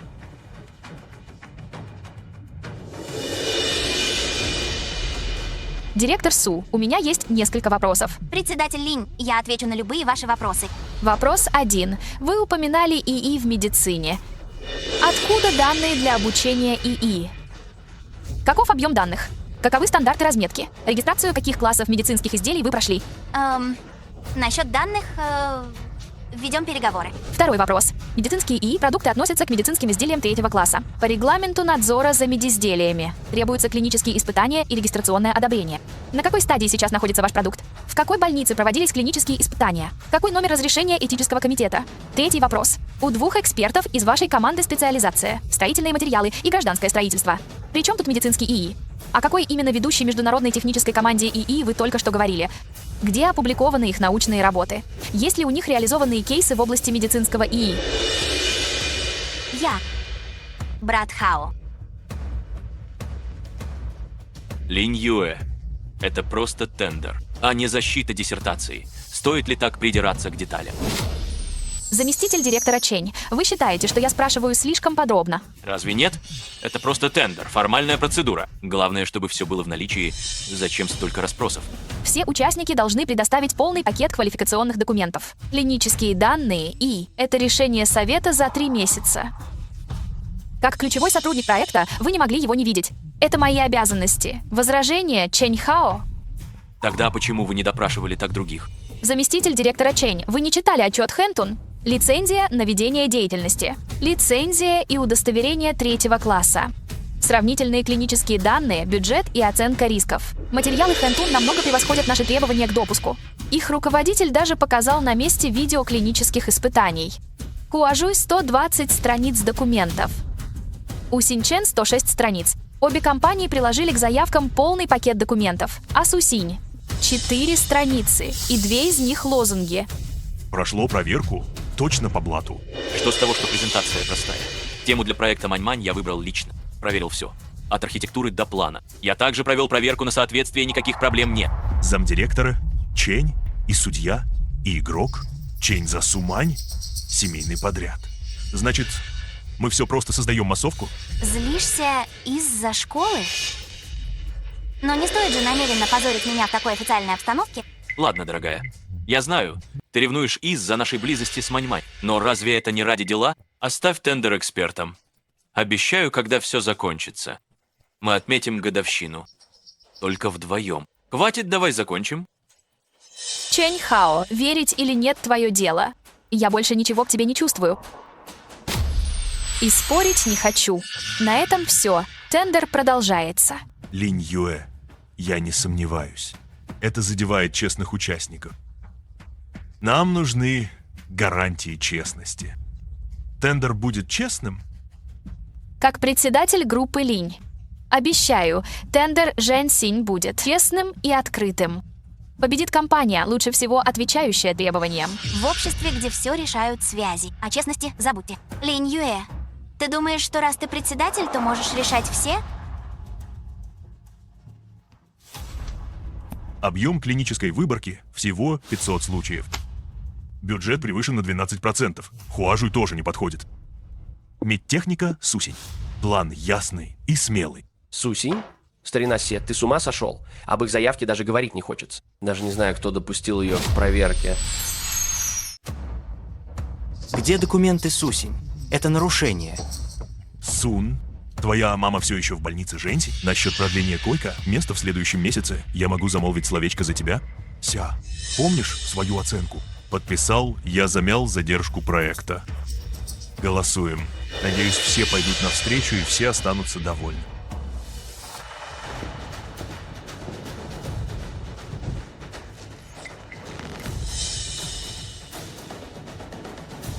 Тендер по совместному проекту группы Линь и медицинской лаборатории Женси. Победившая компания Хэнтун Медикал. Это невозможно, здесь сговор. Совместный проект группы Линь и медицинской лаборатории Женси. План тендера. Победившая компания Хэнтун Медикал.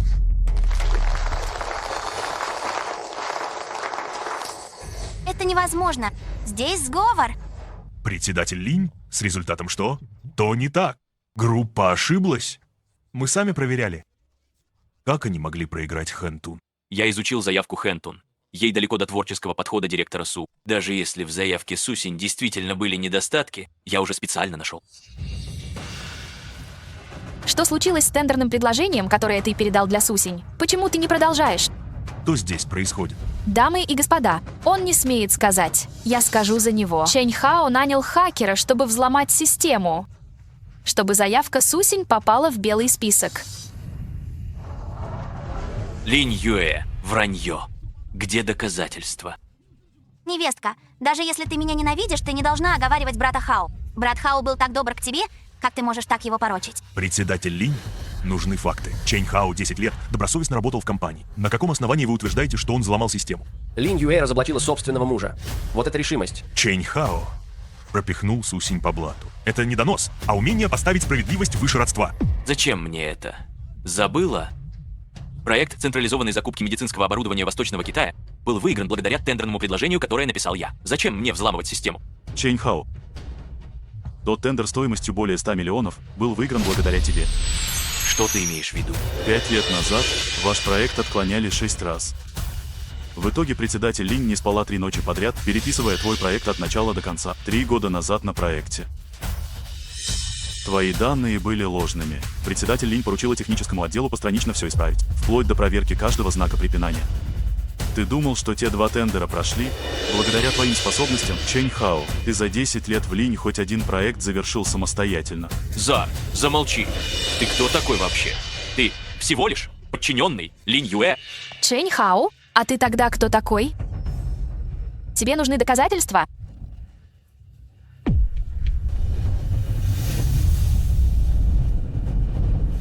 Использовать ресурсы жены, чтобы задаривать клиентов. Вот это настоящая любовь.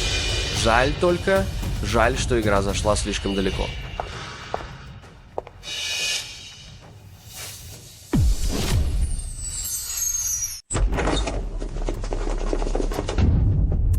Я признаю свою вину. Не надо было отдавать билет с ума, не селить тебя с чужими людьми. Я не должен был слушать свою мать. Пожалуйста, спаси меня. Глава семьи. Держитесь от него подальше. Дорогая, не слушай провокации помощника Чжао. Он хочет разлучить нас. Спаси меня. Обещаю хорошо к тебе относиться. Никто не сравнится с тобой. Чэнь Хао. Больше всего я жалею о том, что тогда Из за любви к тебе устроила тебя в группу Линь вопреки правилам. Иначе не было бы столько проблем. Это не так. Все совсем не так. Чэнь Хао, Сумань и Ван Цзянлинь, вы подозреваетесь в ряде нарушений, в том числе в нарушениях информационной безопасности. По заявлению госпожи Линь Юэ, вы должны пройти с нами для дачи показаний. Это ты? Это ты на нас донесла. Линь Юэ, как ты можешь быть такой бессердечной?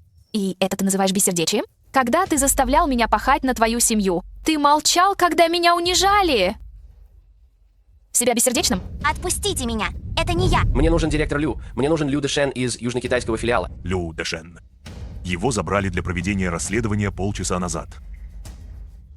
Линь Юэ, спаси меня. Мы были женаты 10 лет. Вспомни о наших 10 годах брака. 10 лет брака. Я давала тебе бесчисленное множество шансов. Это все не моя идея. Это Чэнь Хао меня подговорил. Ты сама шаг за шагом выбирала путь ошибок. Я просто выполнял работу. Вы не можете так со мной поступать. Никто не заставлял тебя нарушать правила. Больше никаких оправданий. Просто идите с нами для проведения расследования. Уважаемые гости, недавний инцидент не повлияет на реализацию проекта «Женьсень». Настоящим я официально объявляю, что победа Хэнтун Медикал по итогам отбора остается в силе.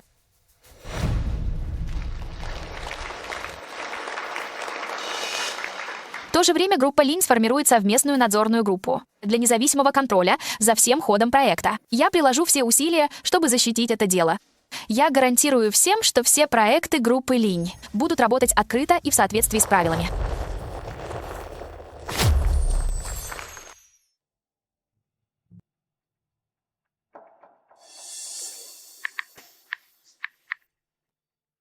Ты снова закинул денег? В этом месяце ты вбухал туда уже немало денег. Бабушка, я проголодался. Что мы будем есть на обед? В холодильнике есть хлеб, возьми сам. Хлеб испортился. Нельзя есть. Плесень срежь и ешь. Придумают же. Папа вернется, вкусно поедим. Я не хочу баудзы. Я хочу пирожные, которые делает мама. У деда гроши на булки. Еще немного подожди папу. Долг в целых 4 миллиона. Что же ты творишь? Сын скоро сорвет куш. У него миллионы. 4 миллиона пустяк. Хао и Мань выплатят долги. Купим дом и уедем. У Сюань-Сюаня будет своя комната и полный комплект игровых приставок. Что? Чэнь Хао забрали для проведения расследования.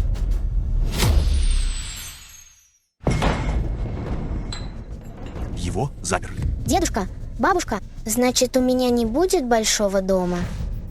Дело плохо. 4 миллиона. Мне нужно найти способ занять у кого-нибудь. Это Су Мань. Обычно она так и крутится передо мной. Когда она нужна, ее вечно нет. А я еще хотела свести ее с нашим Чэнь Хао. А может, найти Линь Юэ? И какой толк искать эту бестолочь? Бесполезное ничтожество без работы. Ни денег, ни способностей. И еще посмела бросить мужа и ребенка. Джан Гуйлань, верно? Когда вернешь долг в 4 миллиона? Пожалуйста, подождите еще немного, скоро. Дура, не думай, что я не знаю. Ты уже в черном списке должников. Сына повязали. А ты просишь отсрочку? Нет денег? Отдавай дом в счет долга. Бабушка. Старуха, почему же ты не сказала? То твоя невестка председатель группы Линь. Что? Какой еще председатель? Линь Юэ, председатель группы Линь. Утром в новостях сообщили о тендере по проекту Женьсинь. Она лично объявила результаты тендера. Не может быть! Она всего лишь домохозяйка, как она могла. Линь Юэ председатель? Бабуля, это уже слишком. Богатая невестка прикидывается бедной. 4 миллиона для нее – сущие пустяки. Старушка, даю тебе один день. Если завтра к этому времени не будет денег, я пойду к председателю Линь. И тогда дело уже не ограничится 4 миллионами. Она правда председатель? А что Чэнь Хао? Скрывала от нас это 10 лет. 10 лет молчала. Это нарочно. Она довела Чэнь Хао до ареста и велела арестовать Мань-Мань. Ах ты дрянь. Хватит. Она теперь председатель. У нее власть и влияние. Бабушка, мама правда председатель? Значит, нам не нужно возвращать деньги? Да. Иди к своей матери. Она не может нас бросить.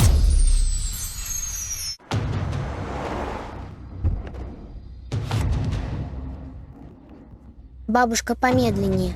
Я не успеваю за тобой. На таком коротком пути не поспеваешь? Ну и размазня. Не смей реветь. Госпожа, подскажите, кого вы ищете? К невестке Линь Юэ. Пустите. Госпожа, скажите, у вас назначена встреча? Какая встреча? Она моя невестка. Знаешь, кто я? Я ее свекровь. Не шумите, вызовем полицию. Полицию? Ну так вызывай. Я посмотрю, кого схватит инспектор, когда приедет. Или Линь Юэ, эту никчемную дрянь. А ну, выходи. Ты не уважаешь свекра и свекровь, бросила мужа и ребенка. Если смелая, выходи и скажи все в лицо. Не прячься там молча. Госпожа Чжан, председатель Линь сегодня не принимает. Пожалуйста, уходите. Ты помощник Чжао. Это все ты. Это ты каждый день крутишься возле моей невестки. Это ведь ты подставил моего сына, да? Госпожа Чжан, Чэнь Хао арестован по подозрению в преступлении. Другие здесь ни при чем. Чушь! Это ты сговорился с этой никчемной Линь Юэ и подставил моего сына. Бесстыдники вы оба! Госпожа Чжан, следите за выражениями. За какими выражениями? Натворил дел и боишься признаться? Ты разрушил чужую семью, бессовестная тварь! Госпожа Чжан, я уже сказал. Председатель Линь сегодня не принимает. Продолжите скандалить, мы вызовем полицию. Вызывай! Заодно пусть полиция нас рассудит. Линь-тираны. Сын в тюрьме из-за вас. Мой внук теперь даже не может ходить в школу. Коллекторы загнали всю нашу семью в безвыходное положение. А вы тут живете припеваючи. Бабушка, я хочу домой. Я не хочу здесь оставаться. Посмотрите, это мой внук, родной сын Линь Юэ. Она давно им не занимается. Ребенок исхудал, а ей все равно. Где это видано, чтобы мать была такой бессердечной?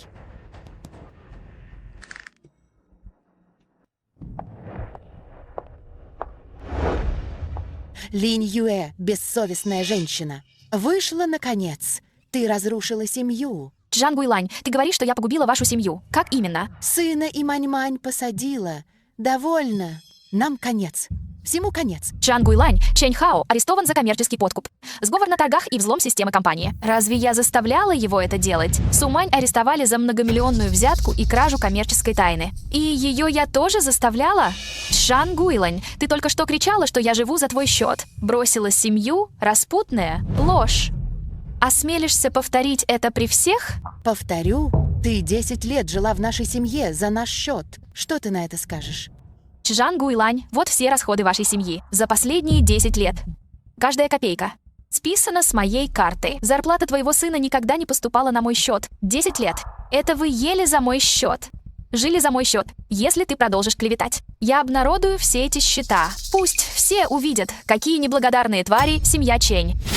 Ну, но ты ведь и правда бросила мужа и ребенка. Сюань-Сюань все время плачет, зовет тебя и хочет быть с тобой.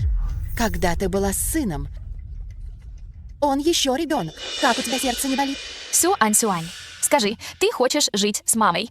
Потому что соскучился или потому что бабушка не готовит, не стирает и больше некому за тобой ухаживать?